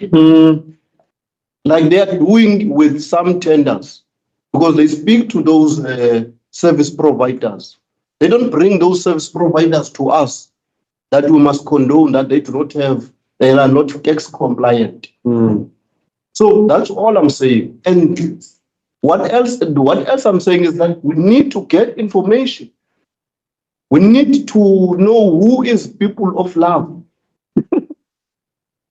I was like, I might know people of love the NPO belongs to. I might not know. But we are one council here. We need to understand the same thing that is happening with shark spotters. Shark spotters bring the whole information in front of us. And then we made our minds based on the information that is here in front of us.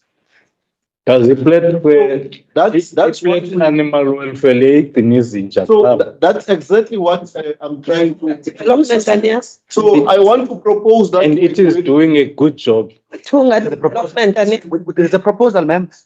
Can I be? Development. Mr. Mayor, can we give Councillor Mhlana to finish 5 minutes? So, Mayor, I want to propose that we refer this matter back so that it can be rectified and brought back to council properly.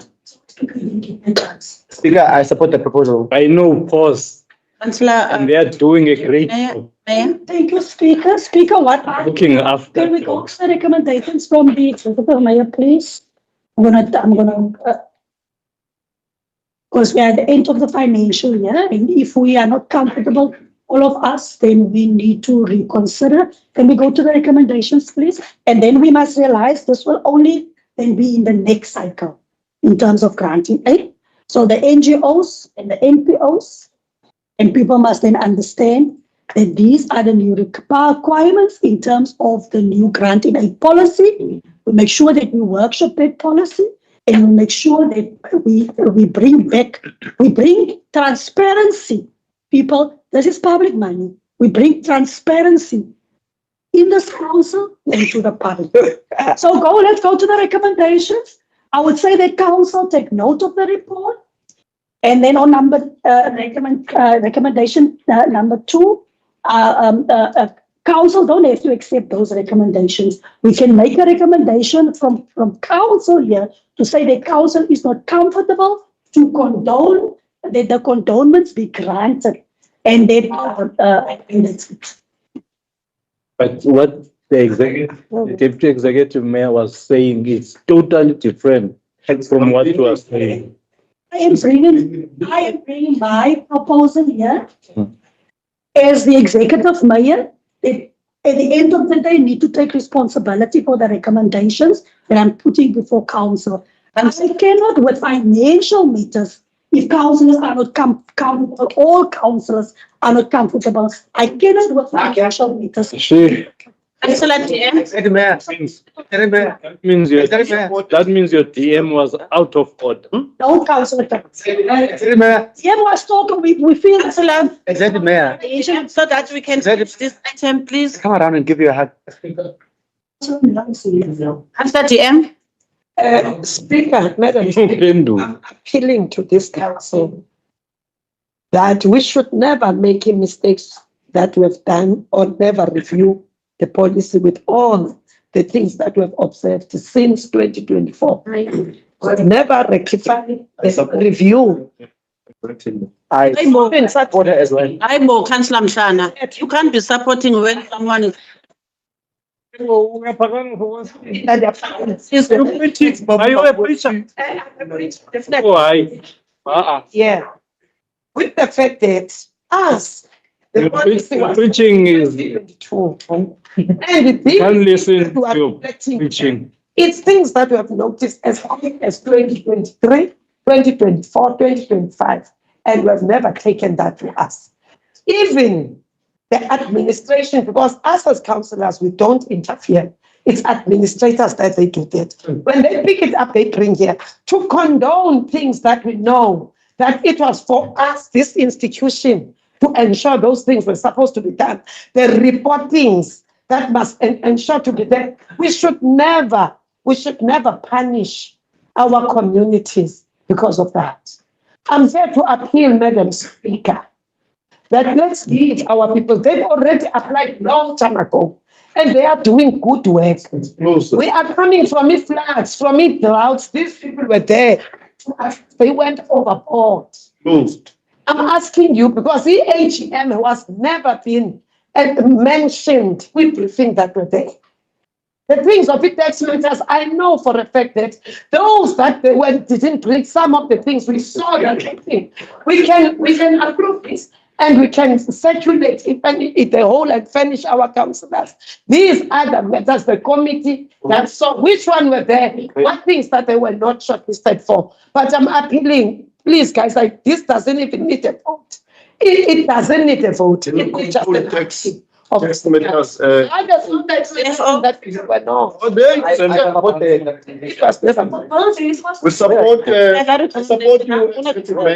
I think I support the executive man. Letter is closed. Thanks, Speaker. I fully understand the deliberation of council, but I just wanted to inform council, in spite of the because we are at the end of the financial year, next week.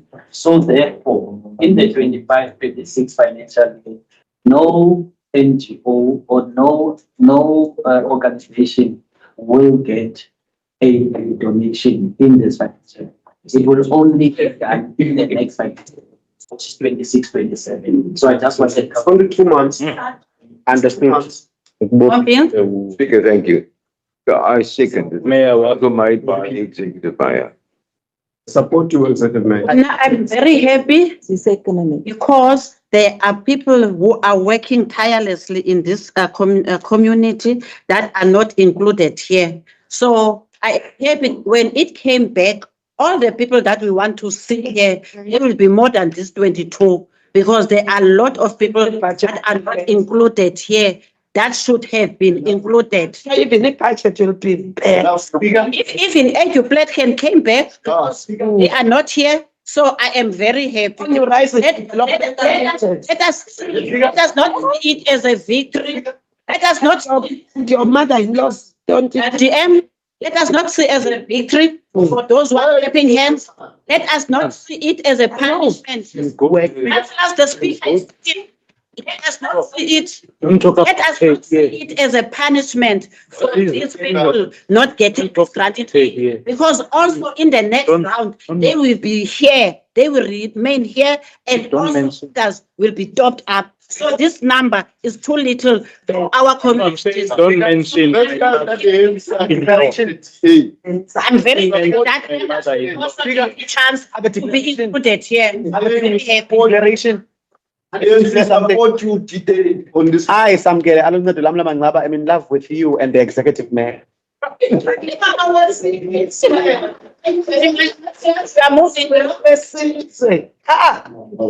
moving out to the next item. So I want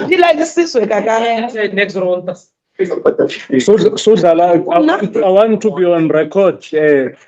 Deputy Mayor is not to follow up. Atlas, the speaker is Don't say with leading the. Sis Babalo's name in this council. No, don't make a fuss about her in this council meeting. Them because they are working. If you want to talk to her, go to her house. No, I'm Don't play. Don't play. all of them. They are members. We must change. They have to be given.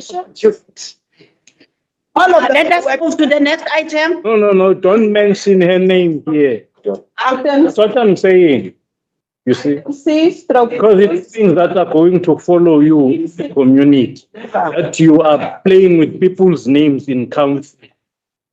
Abantu bayas. I'm warning you.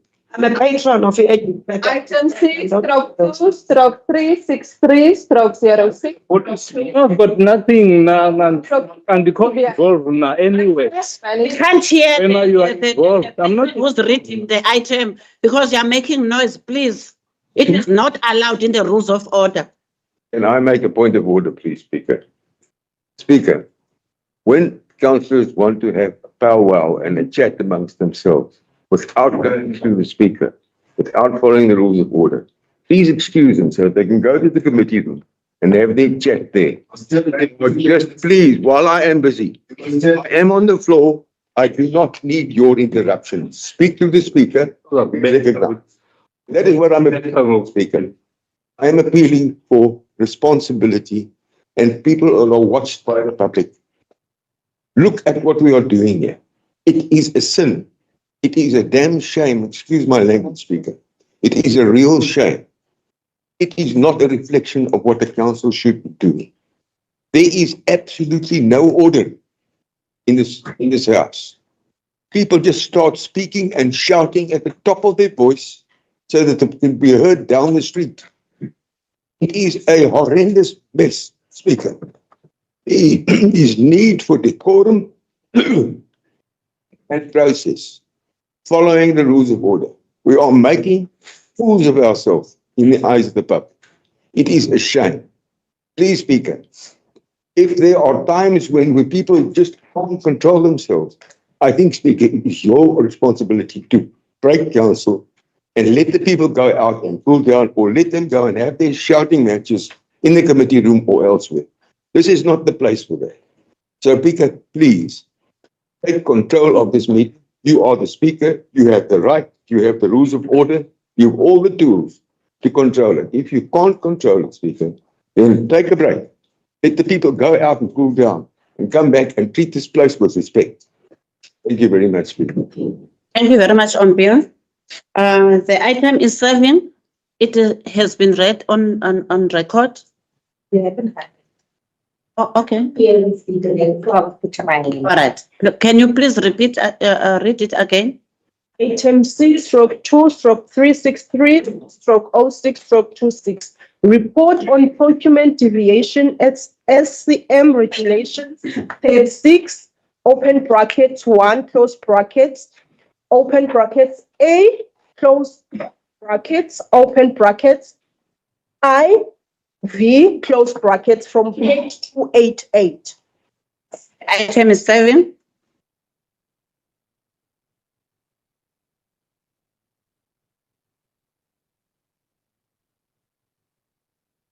The item is serving, councillors.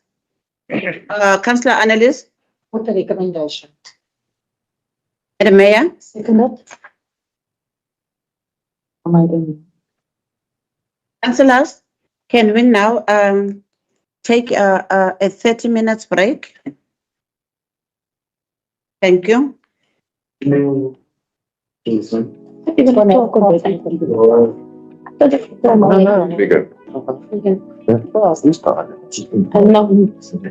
Just comes like that. You say this again.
the mics on and on with our agenda.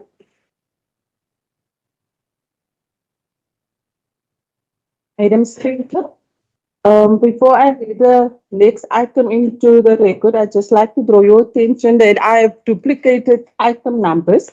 And with your permission, if I can correct this item number, please. Yes. So instead of 363, it will read now item C/2 364/06/26.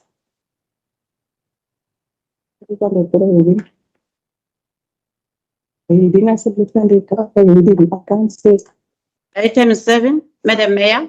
And to read the naming for adjustment budget of the 2025/26 medium-term revenue and expenditure framework in brackets MTREF, page 3 as per the addendum. Madam Mayor.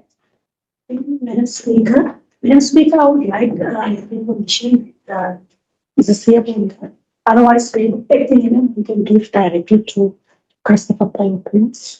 Christopher Payne. Oh, okay. The names and surnames are almost the same. Yes. Over to you. Yes, to leave council. Sorry, Madam Speaker, our systems just went off. If we can be allowed a minute.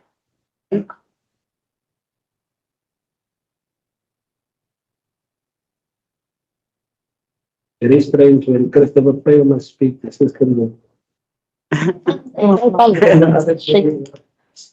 The second. You're about to speak about money. Money doesn't want to come through. Yeah, Vietnam.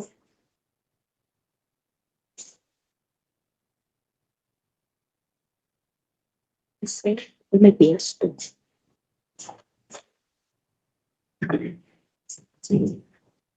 was waiting for the CFO. It went blank CFO.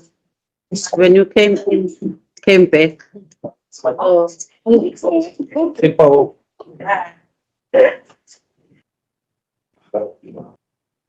Speaking about money. This is the CFO now going to continue. CFO? Can you please take us through in this adjustment budget? Speaker, thank Speaker. Maybe Speaker, I don't want to waste time. Let me hand over to Christopher. Okay, Christopher? Want me to take the podium again, Madam Speaker? Yes, we can stand there so that we can all, yeah. Morning, Madam Speaker, and my PM and the rest of the council. So this is the fourth adjustment budget. The adjustment budget that we present here today is in line with section 29 to Municipal Bay. In that it states that the mayor is allowed to do unforeseen and unavoidable expenditure and authorize your adjustment budget 60 days after the expenditure has been incurred. As we are aware, Bitou faced major schools. First on the first week of May, and then subsequently after the first week in June. Based on that, the municipality incurred a lot of storm damage, where insufficient budgets were available to attend to these matters. And with that being said, the legislation allows that memorandum be done, or the mayor sign this memo for the expenditure to incur. But then within 60 days, he has to come to council for council to authorize the expenditure and the adjustment budget thereof. And this is the adjustment budget linked to that. In terms of the items, there's two items that we received. One was relief offered in terms of disaster section or disaster management for food parcels, and the relief in terms of food given to communities during this time. The net effect of that is about 140,000 rand that we're adjusting towards that exposed. Then the other one is with relation to the water services department.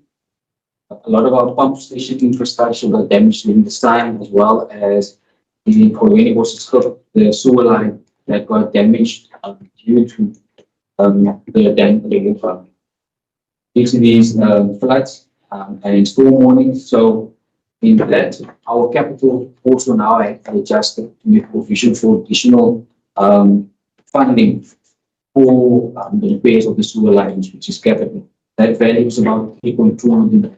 That case, we've got operational, the total effect of operational is about 1.6 million. In terms of repair work that needs to be done. When we look at the total net effect of surplus on council's office, there's no effect on it because we look for funding within the different sections and savings for projects that would not have materialized, or savings where projects have been completed, and move that funding around to ensure that we stick within the surplus and bills that we had all of the year. The capital also, at the end of the day, there's no increase in terms of capital. We just increased the capital projects that were affected through this storm. The affected capital projects can be found on B, which is the shifting in the capital projects, but also on page 18 of the document, organic shift 8. So the upgrade of the sewer ventilation, that increases with about 3.3 million rand. Pump station equipment, savings identified there have been shifted towards that. Upgrading of the shower development, that project has been affected. Savings on purchase of the certain vehicles have been moved, and then the car shelter is EVA. Any questions? The mayor. Thank you, Speaker. Thank you, Christopher. Yes, Speaker, we had to act swiftly in terms of the disaster so that we can make sure that we restore our services, especially in terms of water and sanitation to the communities, as well as the relief aid that we had to provide, as we know that some of our community members were cut off, and especially with electricity, prolonged electricity outages. As Christopher has said, we did identify savings within the departments, and the monies were just then moved to those items where we needed to expedite so that we could restore the services. I would then ask council to please accept recommendations. Pompier. Yes, Speaker, I second the proposal by the executive mayor. Thank you very much. Chris, you can have a seat. The budget has been proposed and been seconded. Moving to the next item. Moving to section 3, corporate services. Item C, stroke 3, stroke 378, stroke 06, stroke 26. Approval of the reviewed records management policy, page 295. Item 7, Pompier. Madam Speaker, can I just ask the director or somebody seconded by her to just give us the highlights of this policy? Director.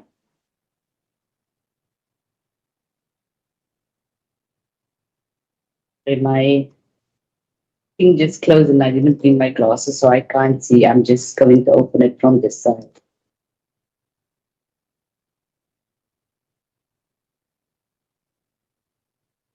Madam Speaker, may I just ask for a very brief summary here, not really detailed. The brief summary. Sure. The policy is normally being developed in consultation with the Western Cape Archives and Record Services Department. So when we bring the policy to council, it is aligned in terms of the prescripts of the Archives Department of Province.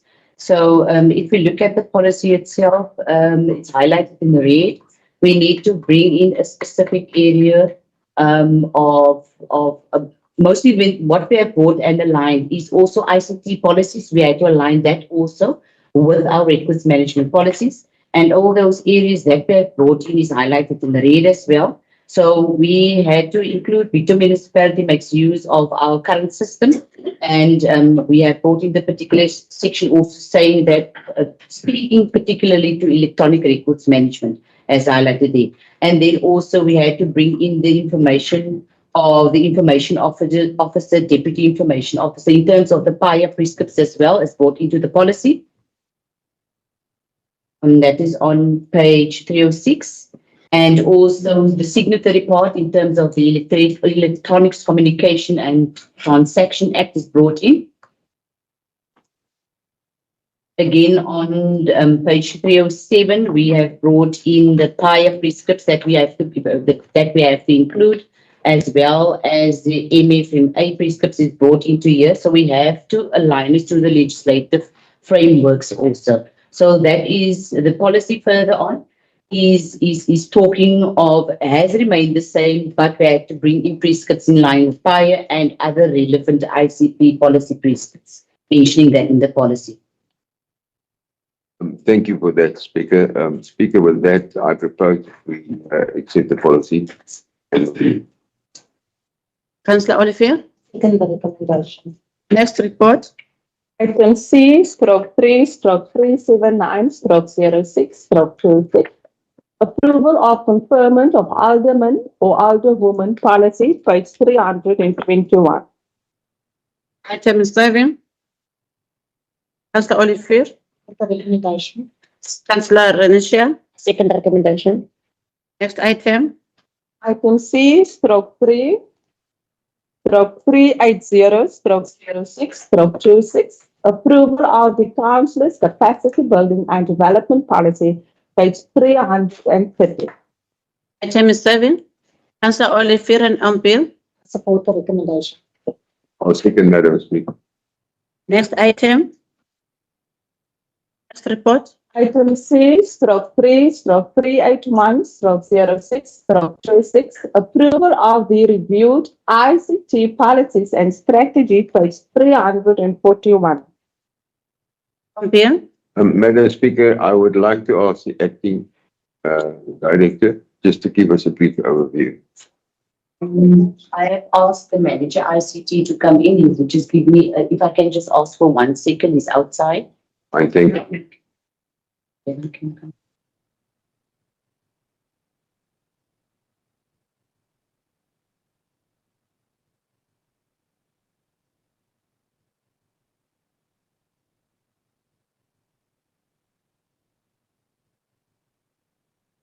item 7, but we're still waiting for the ICT manager. Okay. Madam Speaker, I think the item is comprehensively described in the agenda. And if it's going to take too much time to get that read now, I think we can, I would propose that we accept the item, go with the proposal and move on. Olivier? Second, we did a workshop on this council. Speaker. Yeah, we were shocked in this process. Okay.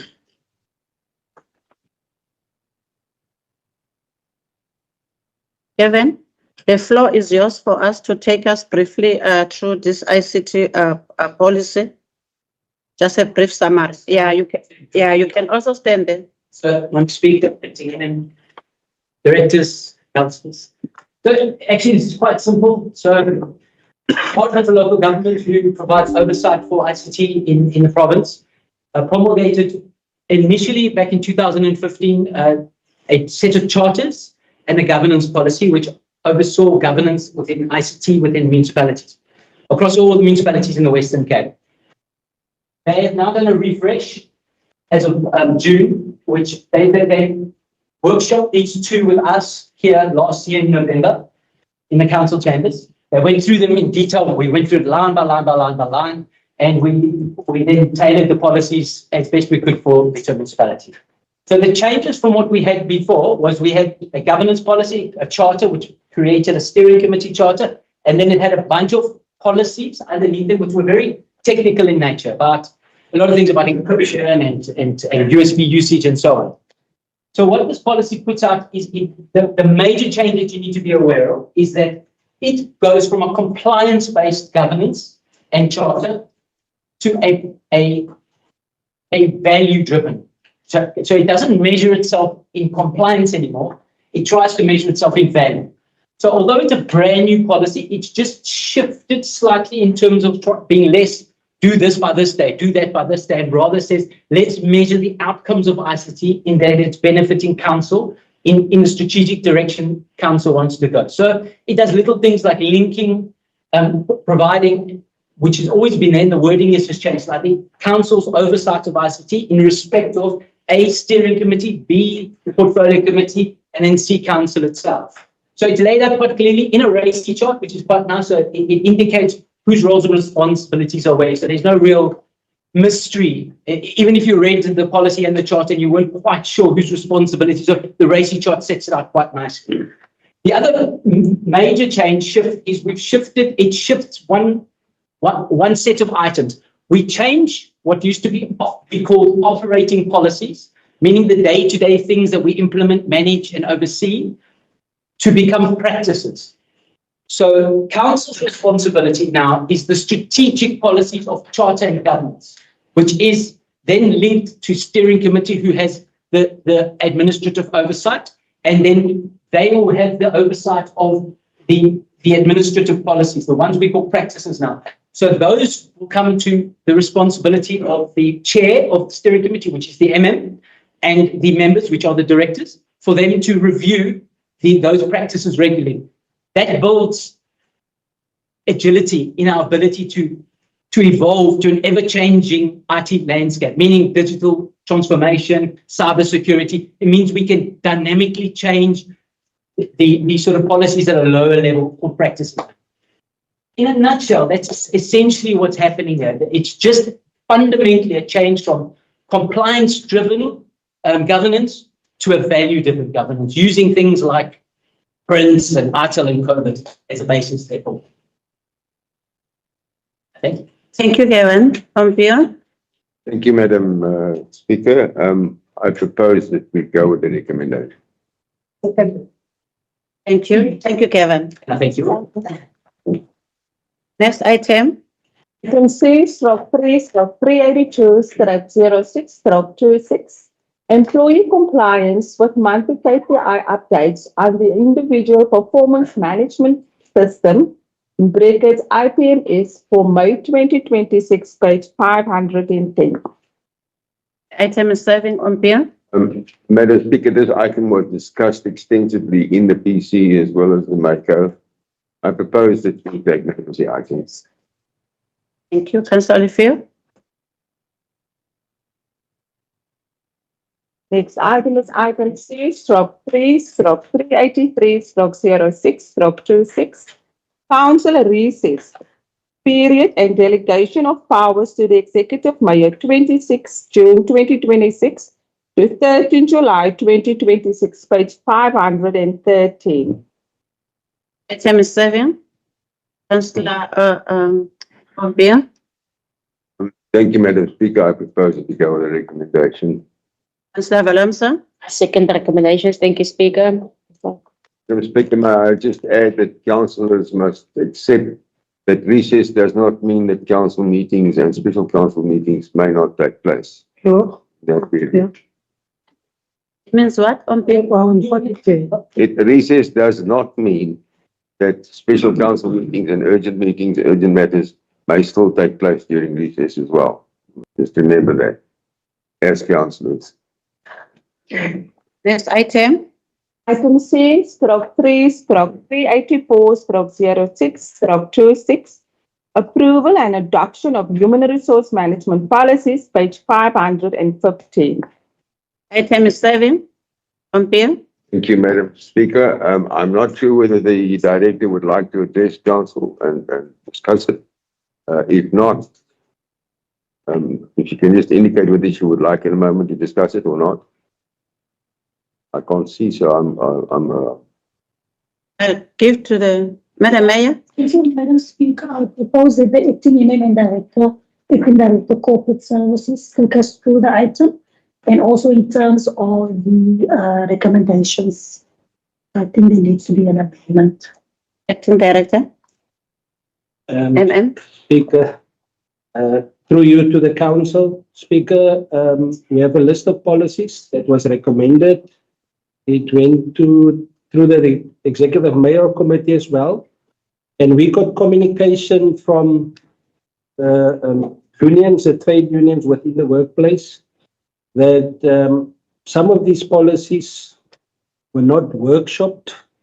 Now, it is not because the administration was trying to be negligent, because there was problems with the LLF, the local labor forum. The local labor forum will be sitting on next week. Next week. So, Speaker, I want to honor the request by sending the policies to the local labor forum. But in the same vein, I want to ask council if council cannot consider to approve the policies in principle, and also afford us the opportunity to send the policies to the local labor forum where we will sit with them and go through the policies. Thank you, MM Ompia. Madam Speaker, approval in principle is not final approval. So with that, I propose that we go with the recommendation of the acting MM and approve in principle. And seconder, Councillor Valenza. Seconded. Thank you, Speaker. Next item. Next item is item C/3/387/06/26. Approval of the proposed 5-year human resource management strategy and plan, page 630. Item 7. Thank you, Madam Speaker. I would like to inquire from the acting director whether she would like to take us through. I know that she has taken us through twice already, but I don't think council has heard it all. So whether you think it's necessary, acting director, you can do it, or either say you think it's been worked enough, discussed enough. MM. Yes, Speaker, this is not part of the policies. That is a departmental administrative strategy. And if the opportunity can be afforded to the acting director. Director. The HR strategy and plan is a 5-year plan. So this is for 2026 up until 2031. I've taken note of the comment of the manager, integrated development, planning IDP. But this doesn't hinder us to proceed because this is more an internal policy that brings us in line as an institution with what is required within the human resource management space. If amendments need to be taken place at a particular point in time when the new council comes in, yes, we will go through that process as well. So this is a roadmap for developing a capable, professional and high performance workplace that supports Bitou municipality service delivery mandate, and that will cover us over a 5-year period. So there was an assessment done in terms of the whole HR environment of an institution. And if we're talking about the HR environment, it's not about the HR section itself, but it is the HR environment, our human resource capacity. So there was key findings that was undertaken or was identified in the process, and the challenges that we as a municipality faces at this point in time is it's difficult to attract and retain skilled employees. Leadership and management capability gaps we do have, governance and compliance pressures, financial constraints affecting workforce planning, weak organizational culture and employee engagement. We have a skills shortage and capacity constraints in critical positions. So when the HR maturity assessment was done itself, you use this SALGA human capital maturity assessment, and they found that Bitou municipality is operating at a maturity level of 0. indicating that many HR systems, processes, and controls are either absent or not consistently implemented. So significant interventions is required to move the municipality towards a professionalized and developmental HR environment. So major areas that requires improvement is with the assessments that they have done is that we have incomplete job descriptions. We have a lack of competency frameworks and skills audit. So we must undertake a skills audit to understand what is the operational skills gaps that we have as an institution. And from there, you also need to look at developing personal development plans, and that is absent in our institution. We have weak onboarding and probation processes. We have limited employee wellness initiatives. We have insufficient talent management and succession planning. We have inadequate HR systems and data analysis. What I can say there, we don't have inadequate HR information system. We have a system, but it is not used optimally. Weak labor relations and organizational cultural initiatives.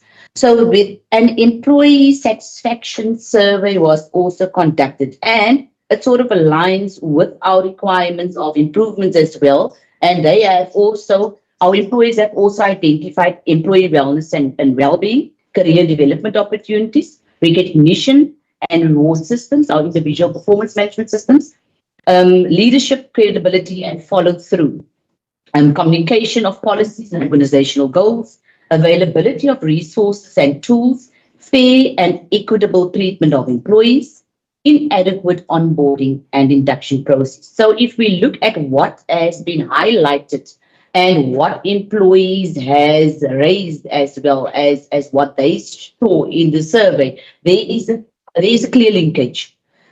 So our strategic direction has brought out that the municipality must ensure that we have the right people in the right positions, appropriate skills and competencies, effective succession planning, strong leadership and management capabilities, improved employee engagement and organizational culture, compliance with all legislative requirements, and the data-driven HR decision management and making tools. So for the priorities that was identified for the upcoming 5 years, starting from this year, is workforce planning and recruitment. And I'm not going in detail into that, but highlighting workforce planning and recruitment. Of course, one of those that we're sitting with now is filling critical vacancies.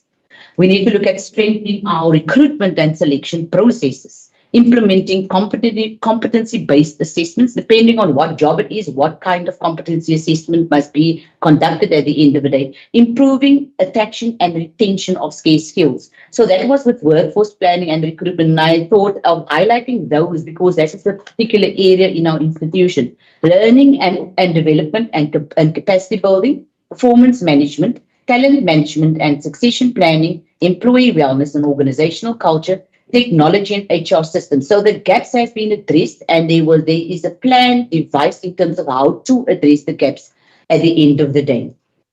So in general, this is a strategy that gives us an overview of how to transform our current HR environment, be it the department itself, but in general also how we can brought about a process and ensuring that we move up in our maturity assessment level, because we are currently at a 0. Thank you.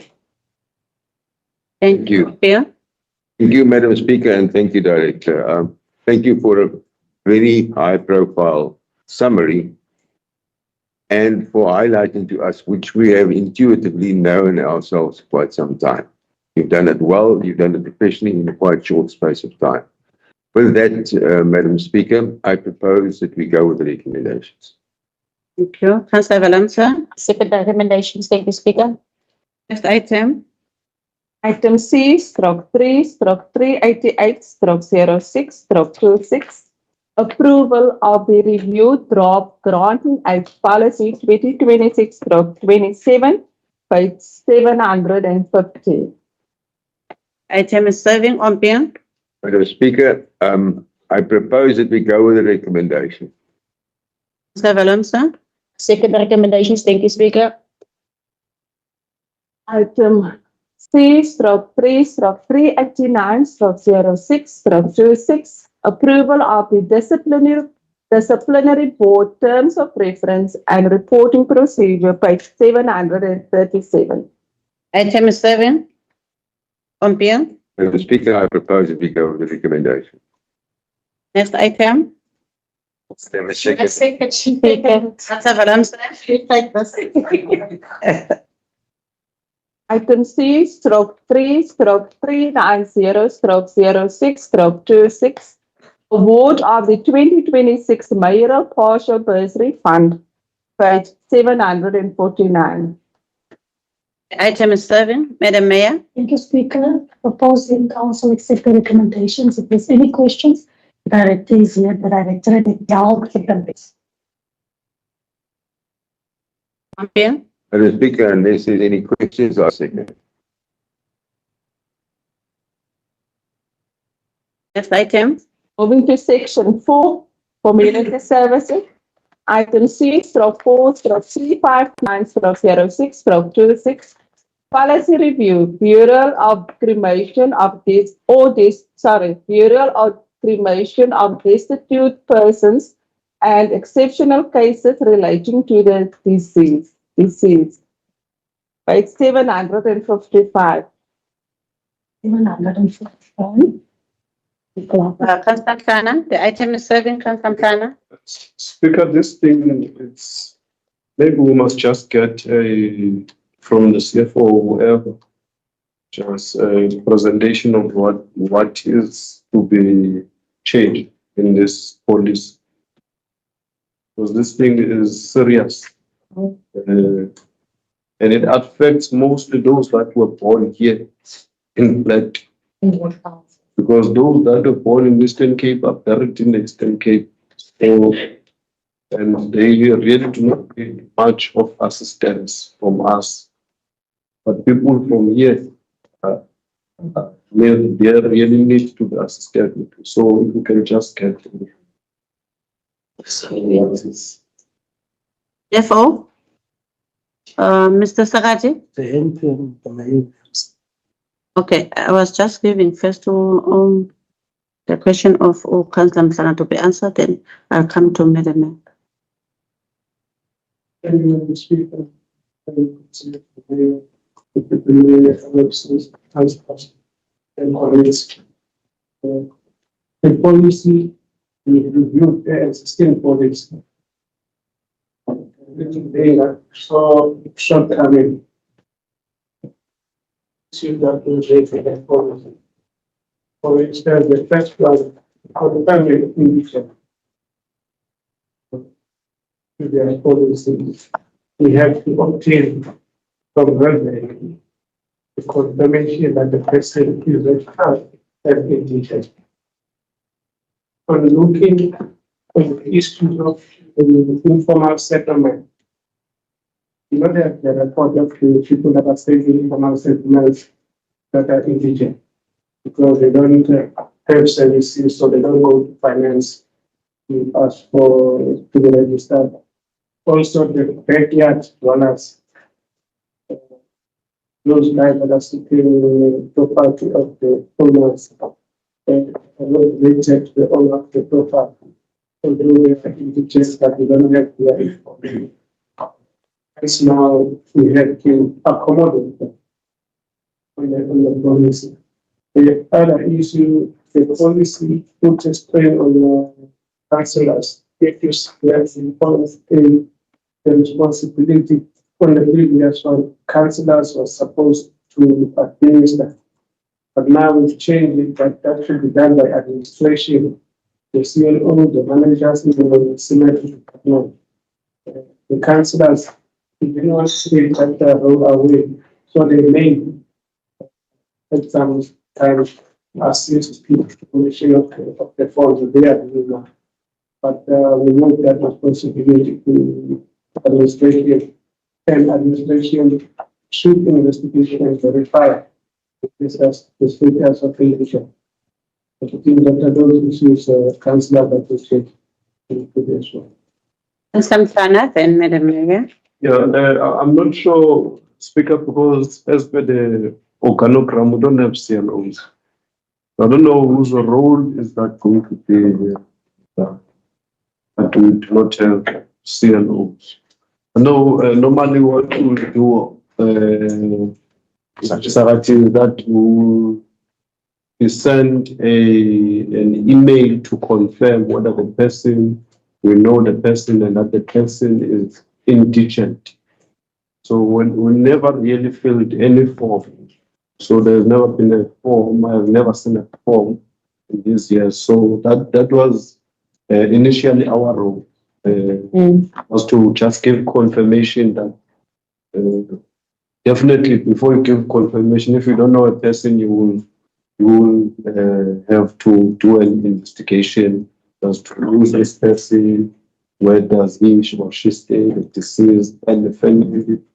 I know last time, 2022, there was a contention.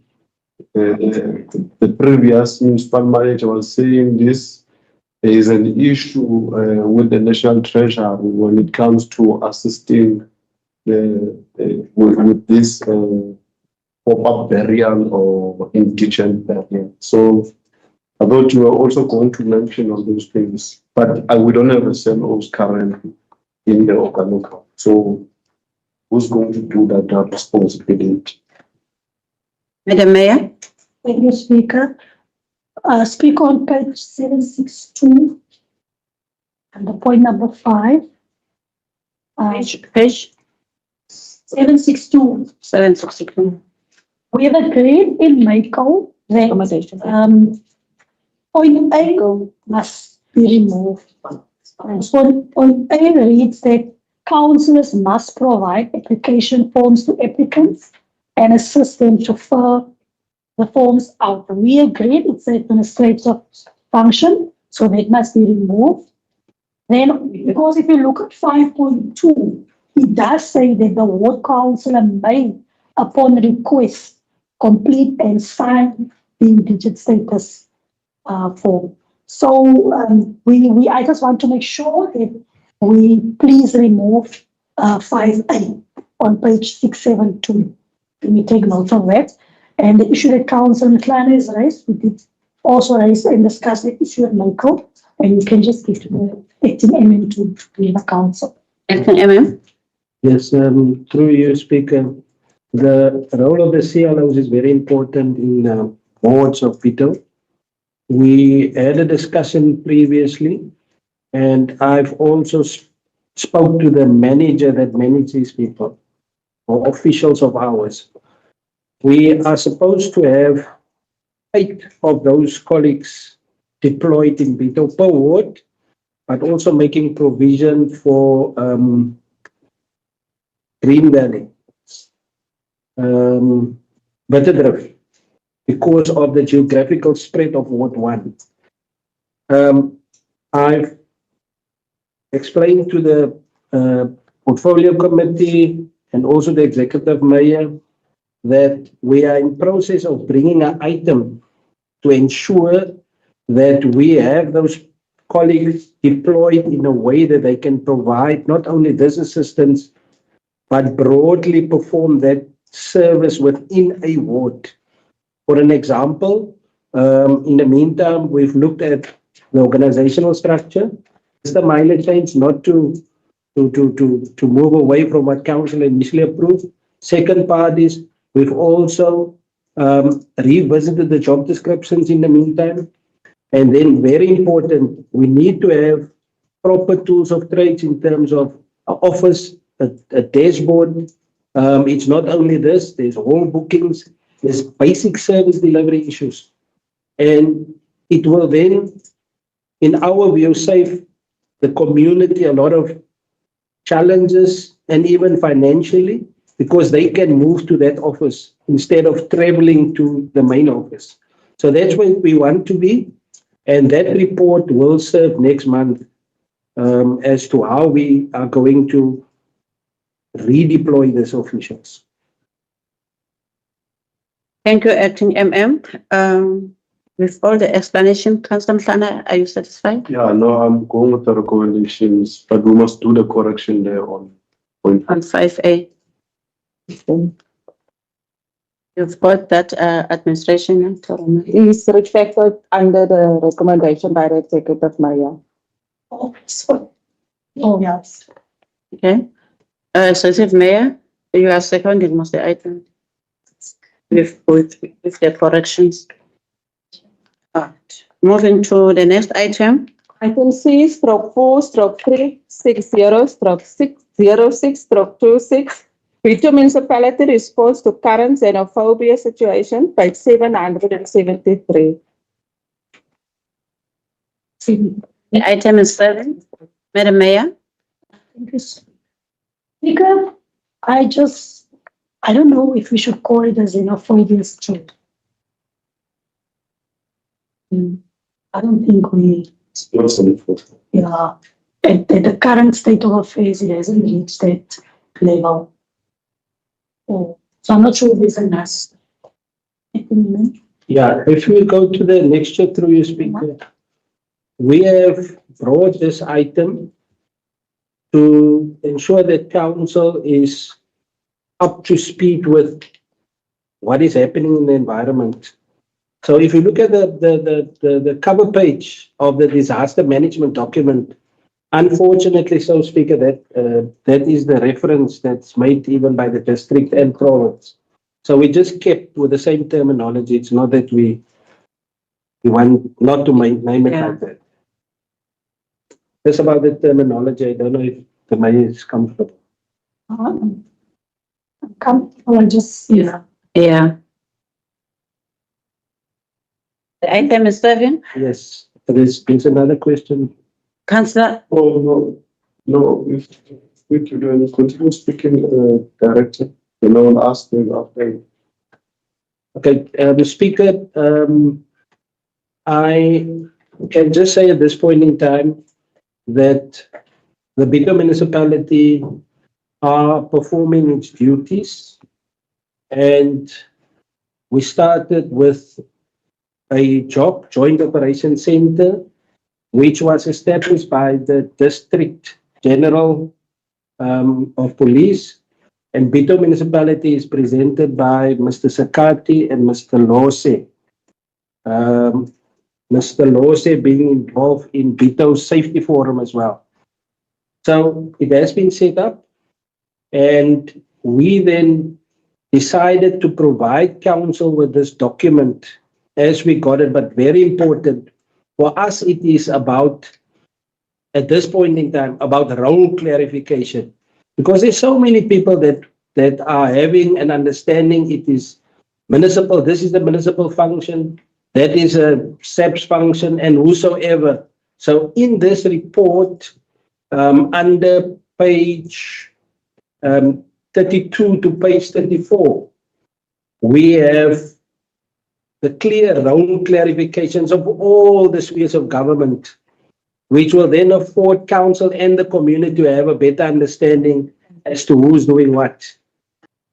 Then currently, the executive mayor has started the process with meetings, and you've seen the latest ad. The first meeting will be on Monday in Ward 1, just to give people an overview of the status situation, the major role players that is in our area and our district will be invited. We also foresee that the timetable will be, or the meetings will be rolled out to other wards. We did not want it to be mixed up in the current ward committee meetings that was going on. So the first one will be on Monday. Then we will definitely look at the other wards, and we will have to prioritize, because in certain wards is more, there's more visible action. I don't want to use another word. Kwanakutula's 2 wards, we had a meeting with the police forum as well, and aggrieved community members. I think we had 2 meetings with them. And then we will definitely go to other wards, including Kranzook. So the timetable will be distributed in due course, and what the success will be to have all or as much of the national role players or government role players there. SEPs, Home Affairs and others. We are inviting them to attend these meetings. And I can say that it is at this point in time very quiet, but there's a lot of underlying activity happening that we also know. Speaker, just want to ask, with your permission, if Mr. Sakati want to add something because he's representing Bitou. Mr. Sagati? Next question. Covered the law. Currently, our law enforcement officers working together with the police to assist addressing the issues and the support to the SABS and the immigration with the building operations and the successes. And currently, we do not have any other incident. I know last week, Sunday, there was operation produced by the consulate where they sent a bus. 20 Zimbabweans were processed in the contact gap, and they were taken away with that bus from Health City. And also law enforcement was doing support from the population. Thank you. Thank you. Councillor Msana? Speaker, maybe the on the background must just fix it's President Ramaphosa, not Ramaphosa. And President Kolwapi. when you're president, you don't put Mr. there. So it's President Ramaphosa, Cyril Ramaphosa. Speak, please. No, I'm not sure, Executive Mayor, on addressing this matter.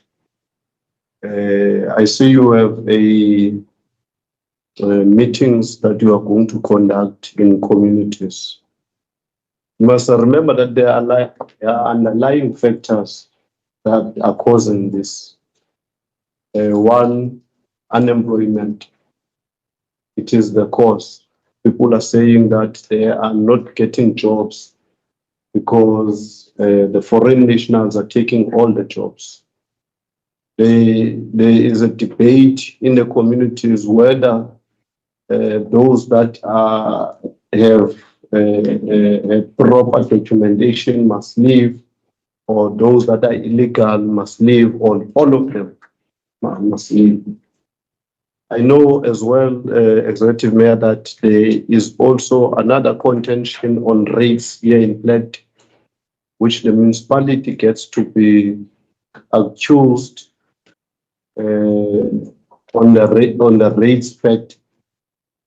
We know that the 108 that is being paid currently to, including those projects that are registered under EPWP, people are paid 108 rand. And that 108 rand was determined by the then Executive Mayor, Mr. Lobes. Mr. Lobes. So there are those issues which will come up strongly in the communities.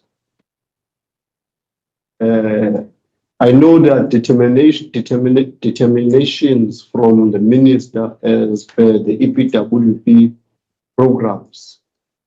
There is a difference in EPWP programs. There are those EPWP programs where people pick up papers on the streets. But there are projects that are civil work projects, which the civil work projects are gazetted in terms of the national determination from the minister. But yet, people are paid 180 on the basis that the municipality will say to companies they must pay that money. Now, private companies as well would ask from the municipality, and the municipality would then say, we're paying 180. So those private companies will pay that 180. And people will feel exploited and marginalized. And if you can count from 2016 to date, it's many years. And the other issue, Executive Mayor, is the fact that we are not addressing the private employers who are employing the foreign nationals. In fact, those people who are mobilizing for illegal foreigners or foreigners to live, I always say to them, we are not addressing the people who are employing, because there are people who are employing foreign nationals. When, at what platform are we going to address those people? To say you are causing a problem to government, whether government in a local sphere or national, but you are causing a problem by preferring foreign nationals over South Africans.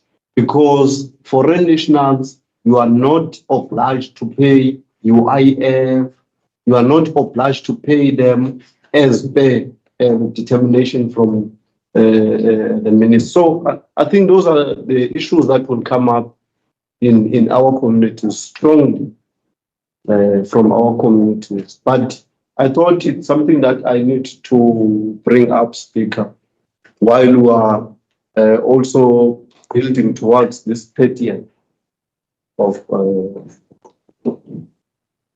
Madam Mayor. Thank you, Speaker. Speaker, in terms of the meeting that I will have on Monday in Kurland, there was a request saying to leave via the ward committee structures for us to actually have that engagement with the community. So what was at request? It was on their request. We have, however, said that we are willing to engage with communities within our functions that we play. Yes, we are engaging with other role players in actual fact to address some of the challenges that you have listed. Yeah, that is already in operation, where the relevant authorities are going to the employees, they are going to employers, they are going to certain sites, to certain farms, and they are doing their job and following the process according to what the legislation allows. So that has been happening actually in the last month. It has been happening in the last month. The issue that you raised around the EPWP, I think we have had this discussion around the contracts for especially some of our tenders and things. There is a technical section. And I think we have been advised that in terms of the technical skills, the rate is more than the 180. 250. It's 250 or 280. 250. So contractors are not, they cannot pay individuals below that rate of 250, from what I understood, for technical skills. Because I know even in the project in Kurland, the drop-off facility, as well as the wastewater treatment work, was the rate. It was 250, 270, sometimes 280. Council Chana, your responses is noted. I did speak to the acting MM and I said, look, we need to engage with especially ward councils so that we can understand what is the challenges within the different wards. Because the challenges in my ward might be different to the challenges in your ward. Although we've got similar type of communities, especially in the informal settlements. So it's just for us to engage, to listen to the communities. There's another issue that came up when we met with the police and when we met with the other stakeholders. It is the issue of our South African residents also renting out spaces to undocumented foreigners, as well as within municipal spaces or informal areas where people are doing sheep farming and renting out more than 1, 2, 3, 4, 5 shacks to undocumented foreigners. So unfortunately, these are the issues that is not easy to address, but as a municipality, we also need to play our role and we need to have honest conversations with our communities, because you are quite correct. It is a liability to government at the end of the day. It does affect our unemployment rate at the end of the day because it means that lesser jobs, fewer jobs are available to our people, but also it affects even our citizens that are looking for a place to stay. Because I've got people that are looking for a space to just build for themselves something, but they cannot find the space because one person owns 6 structures. It's not right. So, and also the other issue is that when we rent these structures out, the same undocumented individuals step into our municipal services. We need to provide water, we need to provide sanitation at a cost. People must realize to get the water to the tap, it costs money. To flush the toilet, it costs money. If we don't spend on those services, the sewage will run in the streets, or the water, there will be no water. So it's just to educate our communities as well, and for them to understand that we need to assist one another in this instance. Because if they are just going to put it on the municipality, we will not be able to save this, to resolve this problem by ourselves. So it's about engagement. It's about educating our communities. It's about listening to them so that we can find solutions together moving forward. But I want to guarantee you that those issues has been dealt, or it is, people are busy dealing with them. Thank you. Thank you. With that, can I please have a proposer and a seconder? Proposed. Proposed by Madam Mayor, seconded by Deputy Mayor. Next item. Engineering, section 5. Madam Mayor, let me move to addendum 1 for the additional item under section 4. Under shark spotters. Item C/4/361/06/24 Flat Shark Spotting Program, page 84 as per the addendum circulated. Item is 7. MM. Yes, Chair. Speaker to the councillors, the Shark Spotters program in Bitou has gone through a 3-year cycle. And we cannot continue with the program unless council approve the funding going forward. It's a new process.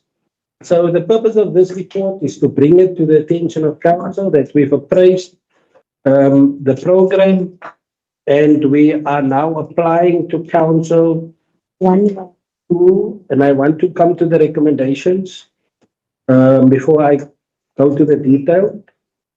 The council into a memorandum of agreement with the Split Shark Spotters and contributes an amount of 800,000 towards various programs in line with the grant in aid policy to the Split Shark Spotters applicable for 1 year. And I will express myself on that.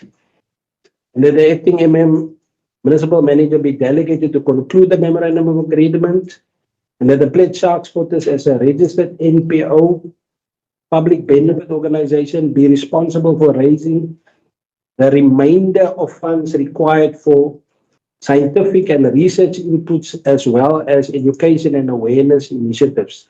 Now that part I need to revisit, and I will come to that. So council, if we go to the existing policy, we are not supposed to pay for labor costs.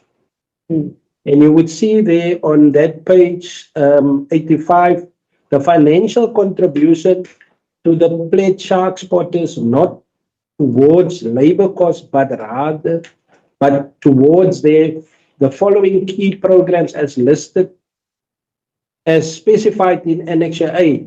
So there's the programs, and we can go to Annexure A. And then the significance of the amount. The policy also requires us that we should not fund the entire program or be the main contributor. And I see that as less than 50% of the budget. So if you go to the next chart, you would see that I got the information, me and my colleagues from the shark spotters. There's an overview and the significance of the program in terms of, I can say they have not only reduced, but there was no further fatal shark attacks in Bitou area since this program was introduced. But if you go to their current, the overview of their current financial expenditure, you would see the expenditure is at 2.4958 million. And if we're contributing the 800,000, we're not the most significant contributor. So it is less than 50% of the budget that we will be contributing. And Bitou haven't received up for this current financial year or the incoming financial year any grant allocation to this project yet. So if we get the grant funding, then we will come back to transfer to them, but there's no grant funding received to take for the next financial year, for the incoming financial year, which will start on the 1st of July. So that is the two main factors. And then I must revisit that last part of the recommendation, because I think it's a recommendation that was coming from the previous year. That should change the latter part. And they are getting funds, they are raising funds. It's a proven fact if you look at the expenditure and the income. Raising the remainder of the funds required for labor cost. That should be the wording going in there. This is well done, that part. We are not paying for labor costs, but we are paying for scientific and research inputs, as well as education and awareness initiatives. That's what we are paying. The policies say we must not pay for the labor cost. Any questions? Through you, Speaker. Councillors, there's a report. Councillor Teblanche, then Councillor Mhlana. So it's just something that I've picked up since last year. Remember last year they came to us saying that if we can't fund it, they cannot continue anymore. And I think that included labor. And as much as this report doesn't speak to it, it can tell me that they've worked this labor things in here. Because why is it that last year, October, they were going to close if we don't fund 1 million? Now they ask another 800,000, and yes, they are running in minuses with their operations. But every time, and it's something that this municipality must do to the shark spotters, because then they can't operate if we don't assist. It's always, again now, I'm telling you, if we don't support this, they will not exist anymore. Last year the same, this year again. So they are covering labor cost in this item if as much as we can't pick it up.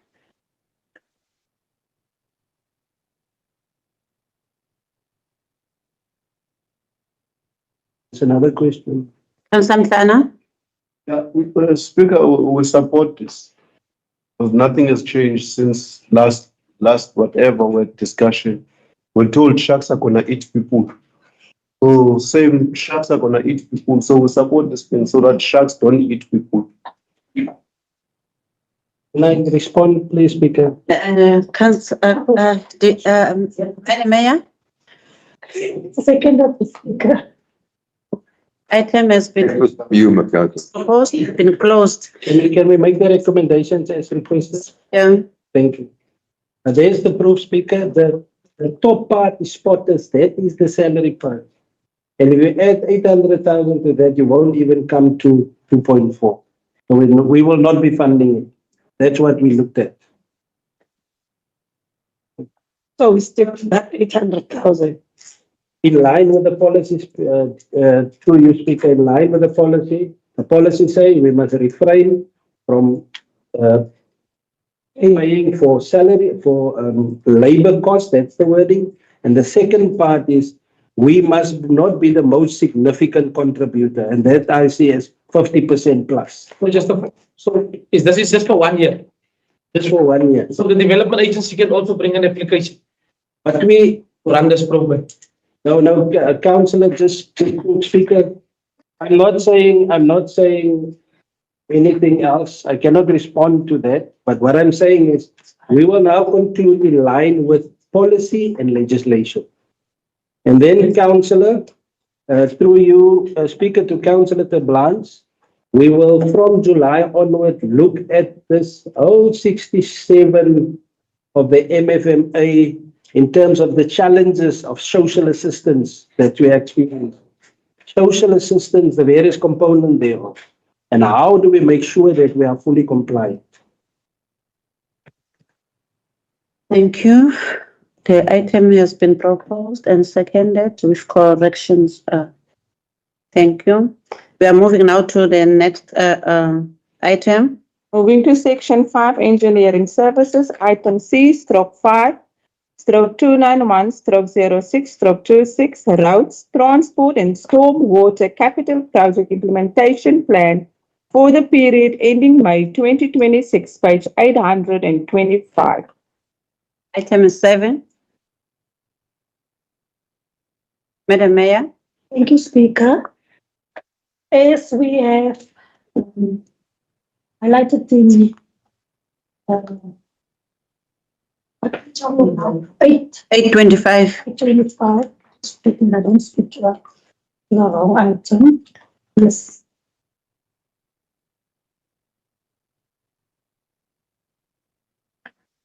Yes, Speaker, I propose that we go with we note the item. What we have also just highlighted is that we do know that in terms of our stormwater projects, that we will have a new rollout in the next financial year.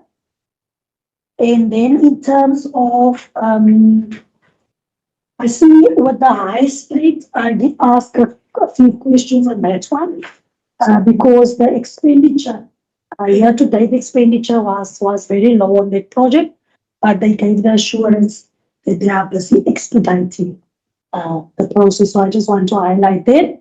Whereas elaborated on it in Michael and Mr. Felton and the acting MM and the CFO, and gave us assurance that they are speedily moving with that project, because if we look at the calendar, I think we are now, how many days? 4 days away from the end of the financial year. Speaker, I don't really have my hopes up what with that said. I could say that with the item. Councillor Olivier.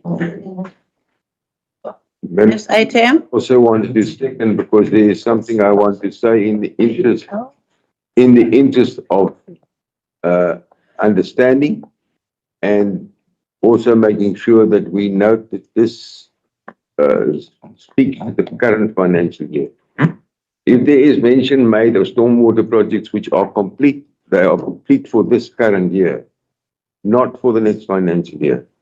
And I'm referring specifically to the stormwater project in Bitou, which has not been completed. And I don't want to use up unnecessary time, and I'm doing this for a psychological reason, because it seems to be forgotten forever. We had these storms, and the stormwater project that was implemented in Bitou worked extremely well. There was very few houses that were flooded, particularly in the areas that were totally washed away in the past, excepting for the section where the stormwater project is not complete.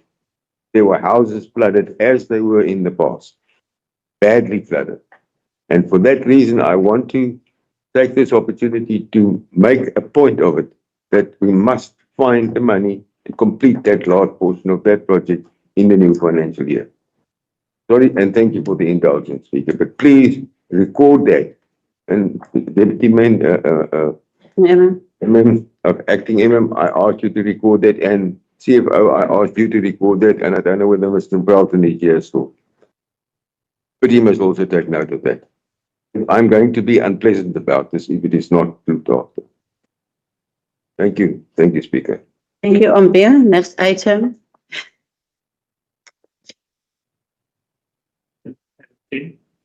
If I can just add to what the council just said, 827. The stormwater construction of the stormwater system, construction of the stormwater system speaks about packaging.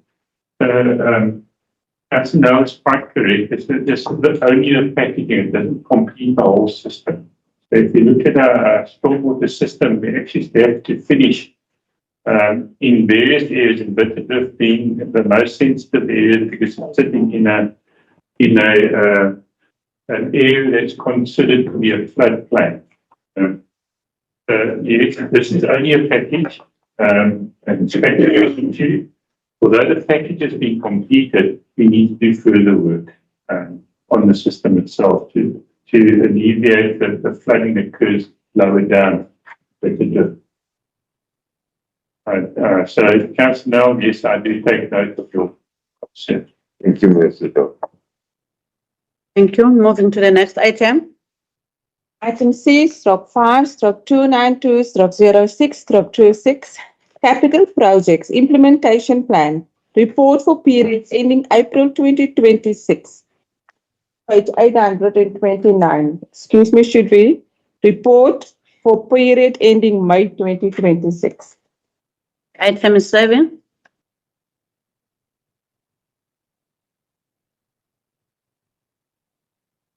Engineering service. Councillor Olivier. Support the recommendation. Councillor Swart. Second. Next item. Item C, stroke 5, stroke 293, stroke 06, stroke 26. Report for the Electrical and Mechanical Division on the final approved tariffs from NARSA for 2026, stroke 27, page 836. Item 7.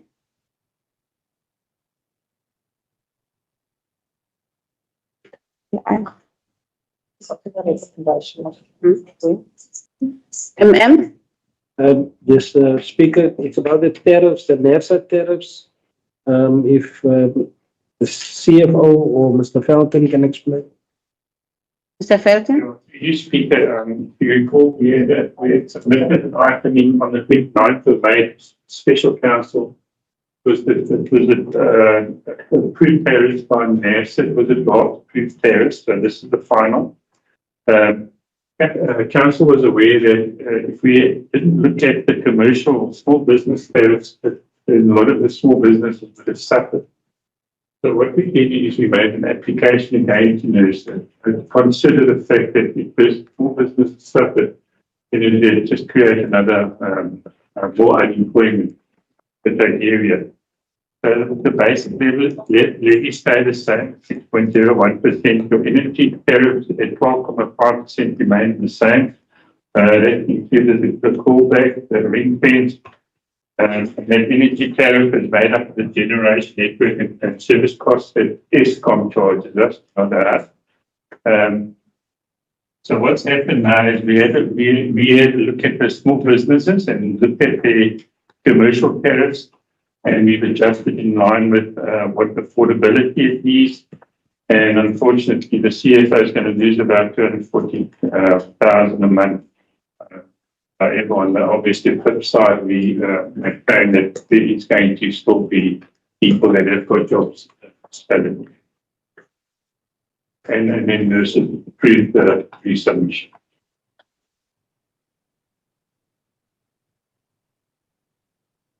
Councillors. Councillor Olivier. The recommendation. Councillor Swart. Second.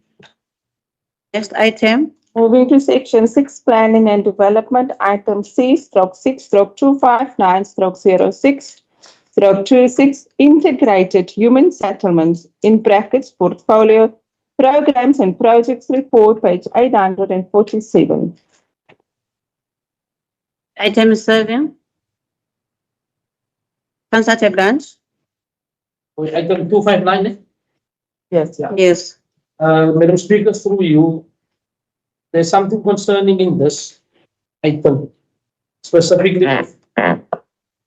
firstly, the 25 cycle service.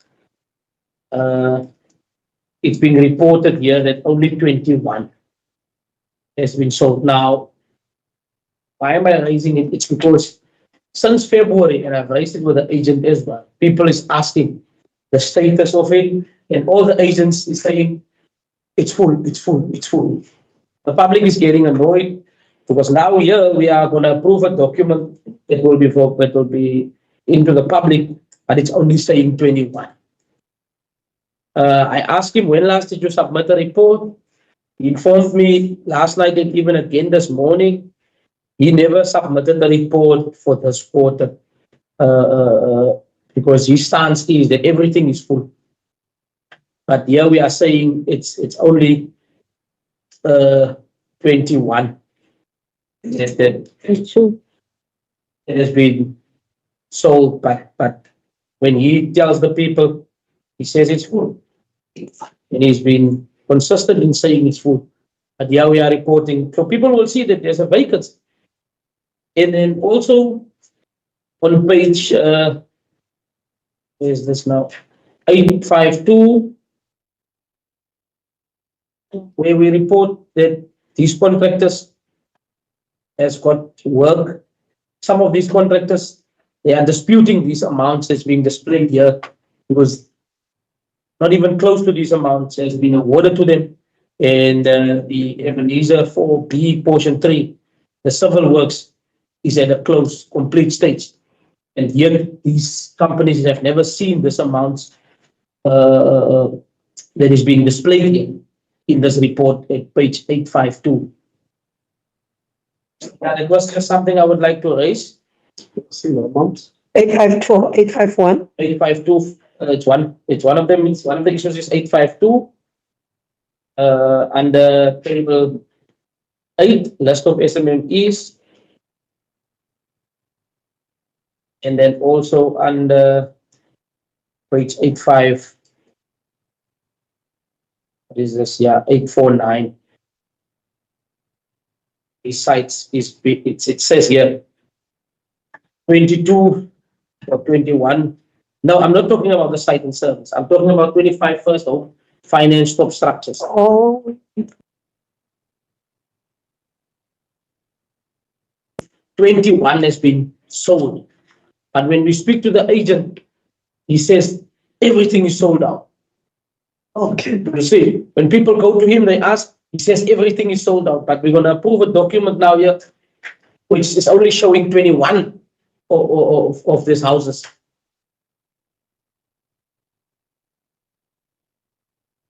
Thank you, Madam Speaker, for what Councillor Chaplanch is bringing to our attention. But there's also just to remind that the thing of a first home finance substructures, definitely it's something that is more of the provincial and the agencies. That is not solely to us. But to bring it up, it's something that I think the director needs to take it up and check with it. Because I was thinking that you were talking about the service side beneficiaries, where we were told that it was only 24 that qualified then. The only one that rejected to take the other side, and of which that one was still something that was being sorted. So with the one of FS from finance top structures, Madam Speaker, partly it's not under us and the way that is being managed. It's something that is dealing straight with the agencies and the people that are affording banks and everything else. So maybe you might say it's 21 now, but knowing that there are only some other things that are held by banks, of the others that are also their applications, they are about to be approved. Because it's something that is a little bit out of our scope that we can't take decision of. Thirdly, what you mean, secondly, what you brought. This is the list page from 851. And we were very pleased to get this kind of report. As we know that all the time, the SMMEs, local economic development is being bombarded, that there's nothing that people are benefiting from all these developments that are happening. Then we asked for this kind of a report that it must be there, out there, so that when every time there are reports of councillors in the wards that are done on the quarterly basis, people must see that as this municipality, we do acknowledge the fact of that 30% that needs to be monitored and implemented. So I'm a bit concerned when you're saying that this was only for book showing. It's not like that. So it's things that goes deep to say again, we're here as the oversight, to be oversight. So acting MM and CFO is for you to follow this, because I believe that all of us, it's something that we're glad to see, that who are the people, locals, SMMEs that have been benefiting. It's unfortunately us as the EE section that this speaks to cannot go back and say, is this like this? Maybe there could be a system again that we can put in after the SMMEs have got contracts, something like LOU. We're supposed to know that they were given of this and we're reporting. And I think that's exactly what one of the policies that we're getting here today. It's something that we need to look and check. How do we ensure, a value chain that goes up to that? It's something that needs to be looked at, as we're saying that 851 and 852. It's the same. That people, it's not the same amounts that are reflecting here. Just to clarify something also the DM has raised. Yeah, you see this amounts. It doesn't say fix and supply. Even although a contractor, like let's just say JM Development Solution, it's being displayed here, but the company never accepted anything. You see, but here it says it's going to estimate value of agreed works, it's going to be 1 million. But when the actual companies work on the sites, that's not fix and supply. They are working on labor rate, in which they get lesser than what is being displayed in this document. Thank you. Sana, then the MM. I think from my side, what I'm not comfortable with, Speaker, is that the fact that there's no one from that department. It's not. No one. We are going to, we understand that the deputy mayor is the political head there, but there's no director, there's no one sent here, there's no official from that department here. I'm not sure, Speaker, whether this is acceptable. It's becoming Acting MM. Speaker? Sorry, before the MM. Let's give Councillor Kapai. Before the acting MM. Speaker, reports will come to us in this question. We are councillors, we stay with these people in our communities, the SMMEs. When they see reports like this, and we must not take them for granted. They read. They know. And when they see these reports, they said, no, it can't be. I have not even accepted this, or I was not even told. You see, I concur with Councillor Terry Blanche that really we are saying we've got SMMEs, whereas they are paid labor rates. You see, and whatever the figures are being explained there, they are not a true reflection of what these SMMEs are getting. So I think this must be followed up. It's a wrong report. We must really meet with all the SMMEs, and they must tell us that what are really they getting, because that's a lot of money that is on there. And seriously, I was jumping up and down when I saw that SMMEs are getting millions, see, whereas they are not. So I think it must be taken very seriously, Speaker, this day. Thank you. MM. Yes, Speaker, Mr. Matthew was outside and I did send him a WhatsApp. He's back on his way.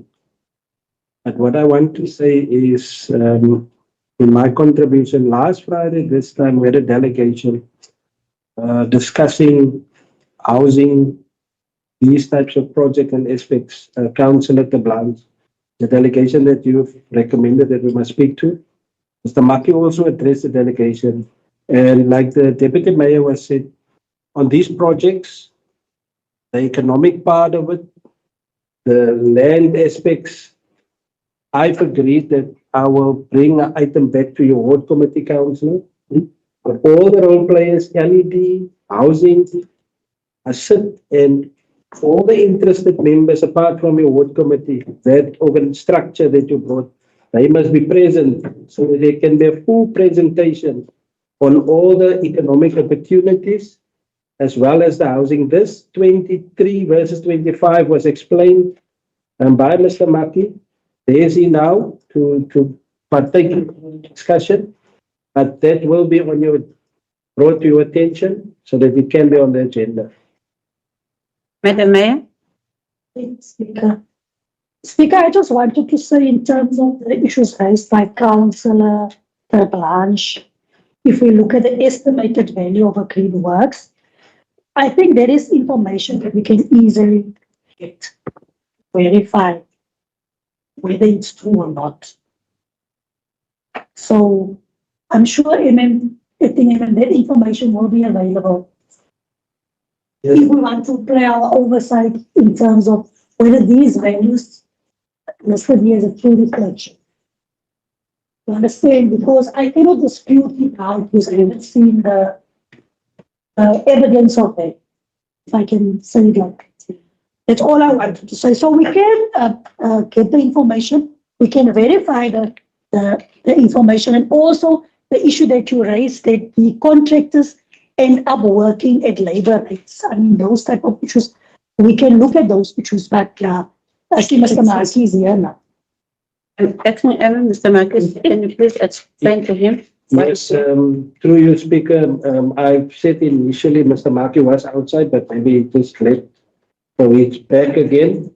Mr. Maki, there was a question raised by Councillor Blanche, the difference between those that got houses versus the number 3 to 4 that is still vacant on the report. But in terms of the person that's managing it, there's no opportunity. And I think you've discussed it last Friday as well. And then, of course, the SMME discussion that you walked in upon, the values, and is it indeed a true reflection of what is on the ground? Because there's a difference of opinion and view, not with the councillors per se, but also with the public. Mr. Maki? Thank you, Speaker. Hello, everyone.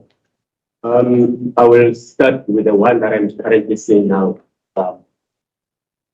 This one, it's what has been agreed. We don't speak that. And it is for that reason that we have said. We have not said that these figures are outside.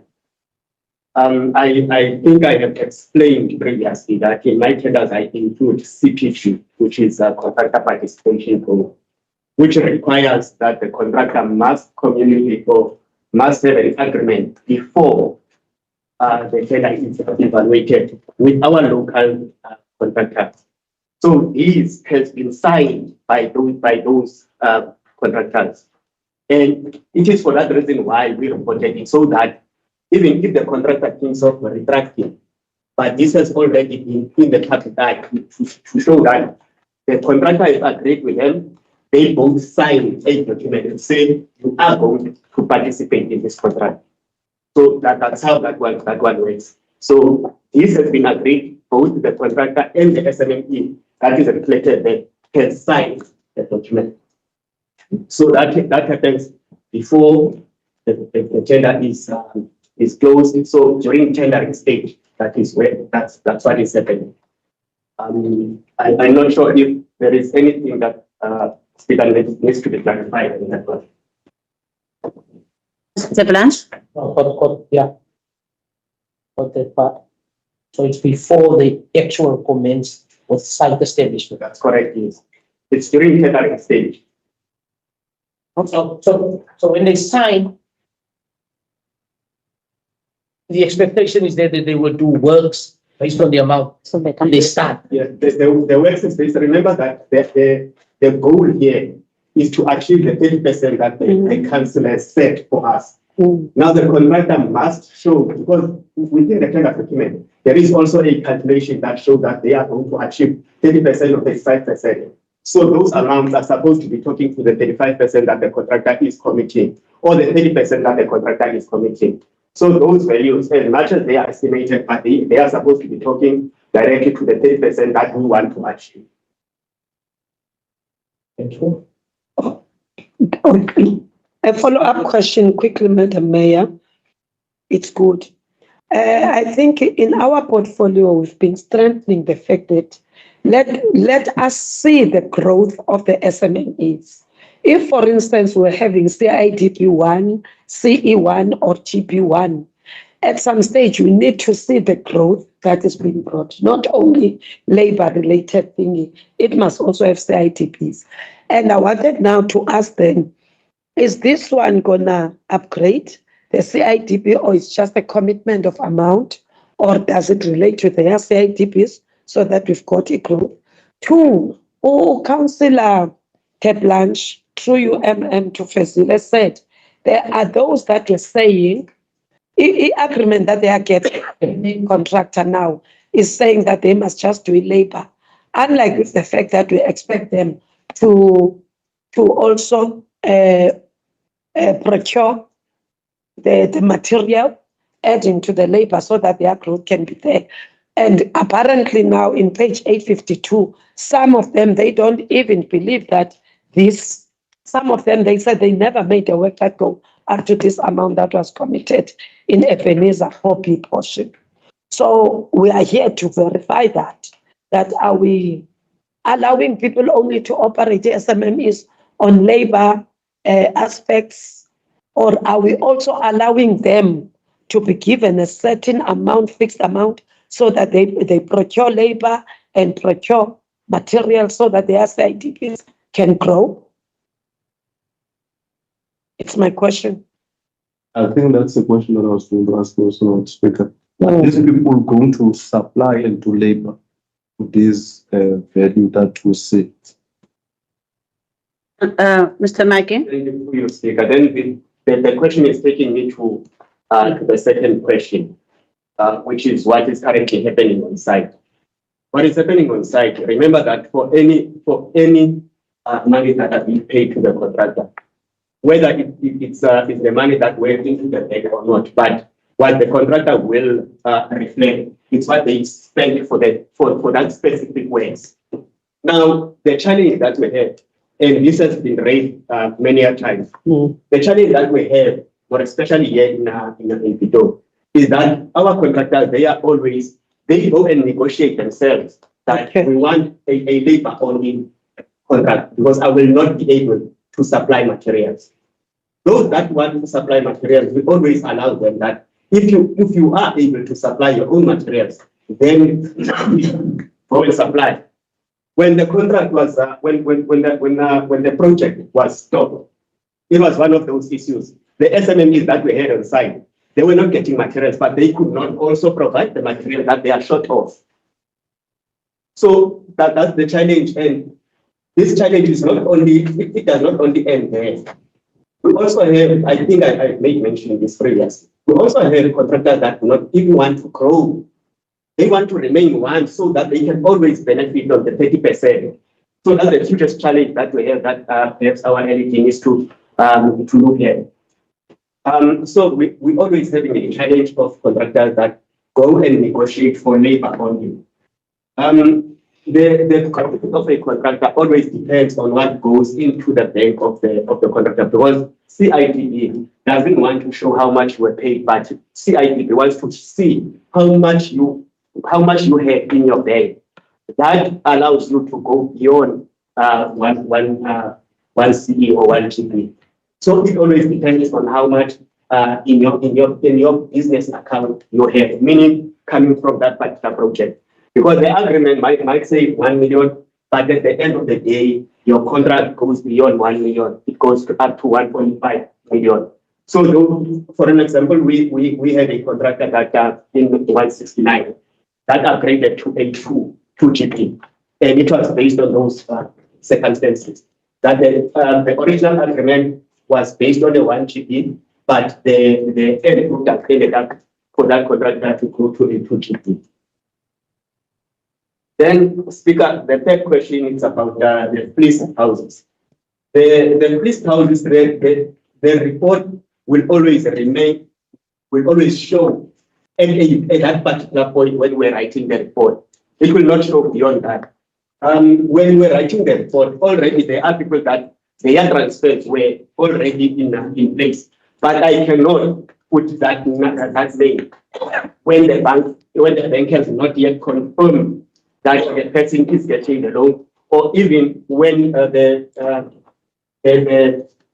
approval from province to say that the property can be transferred. So we cannot show that. We will only show those ones that they already received confirmation that the property is going to be transferred to them.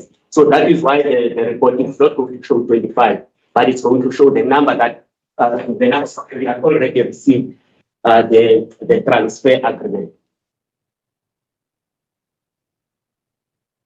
Thank you, Madam Chair. Speaker, I've got another question since we're here now. I want to know on page number 848, in terms of the operational projects and budget. If we look at the type of the restoration project, the expenditure sits on 6.12%. And we want to expedite the project. Secondly, if we look at the engineering civil for the current trans 1.2, there's a 0% expenditure on that one. So I would like to know what are those reasons? Yes, Speaker. On the TRP, what happened is that there is historical challenges. There is quite a number of transfers. If you go through our TV, there is quite a number of transfers that have been done. But unfortunately, the municipality never reported to province. So we had to do a reconciliation to check the funds that we previously received, where could have been used.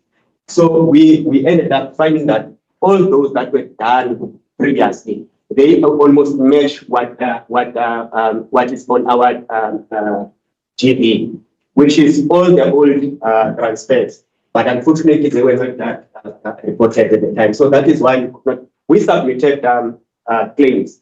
But Department came back and said, through our reconciliation with what you've submitted, that has been done as a part, to the point that the province said that previously we said that we one of the municipalities when it comes to title deeds. But with the information that you submitted, it showed that we at least one of the best. But unfortunately, we could not release that money based on the fact that there is money that we obviously paid to the municipality, which were not reported to. So that's why we are not moving on that budget of the title deed restoration. Just for interest's sake, the title deed restoration is all project, it's all houses that were built before 1994. And then from 94 up to March 2014. So it's only those houses that we're talking about when we're talking about that TRP.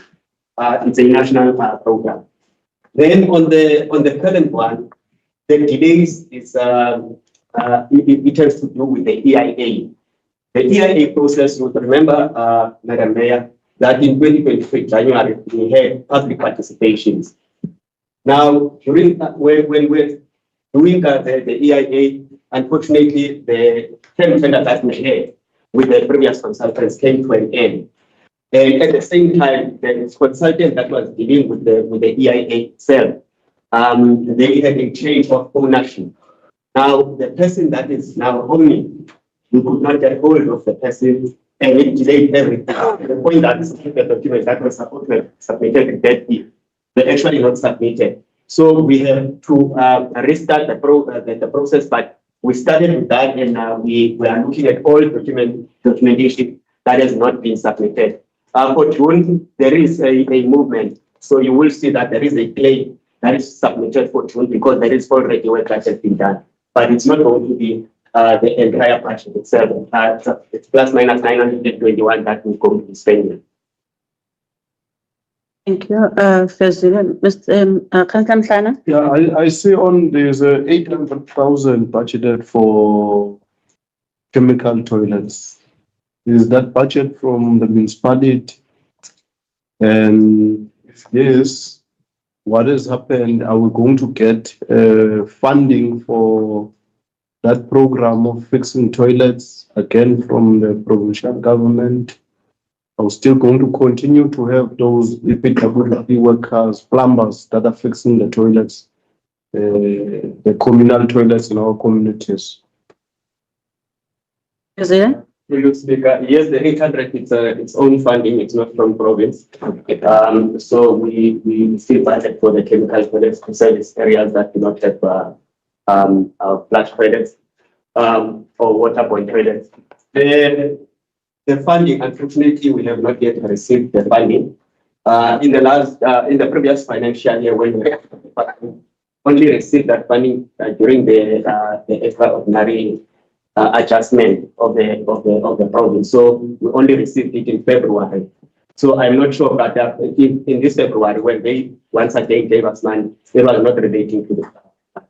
So within EPWP, when I last checked what was submitted, unfortunately, there's no budget that has been made for this project for the period. But there is something that the director is currently trying to work on with the hope that we'll be able to have that, because it's one of the projects, Councillor, for your information, it's one of the projects that is currently trying to assist the challenge that we have in the cultural slave. So we're trying to fix that and issue to it that we do have working toilets there. But on top of that, we also having internal issues. For an example, if there is any water needs within the offices, I mean that for 5 years, SCM office, the front office of SCM, they could not have hot water, and we resolved that for them. So that thing is quite important for us to have.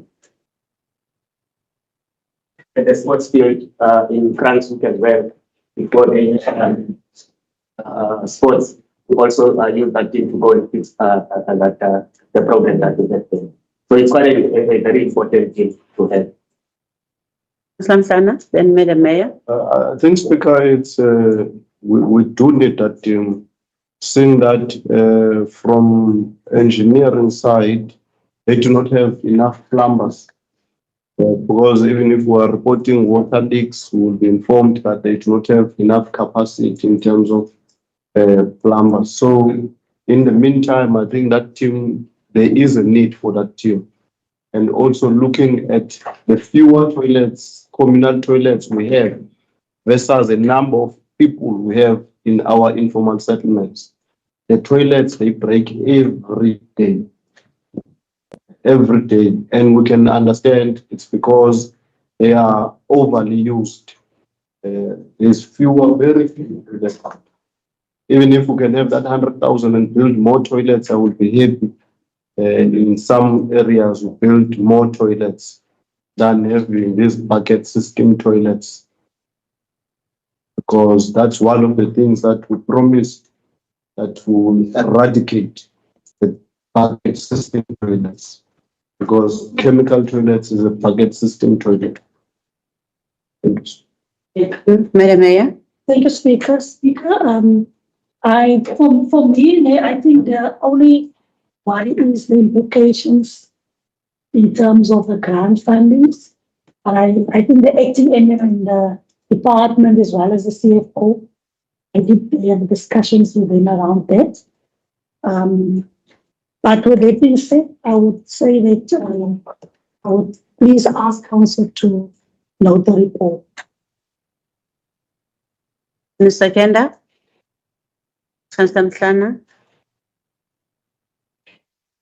That was the end of the reports. We are going back to the agenda, which is item number 11. Thank you, Fezile.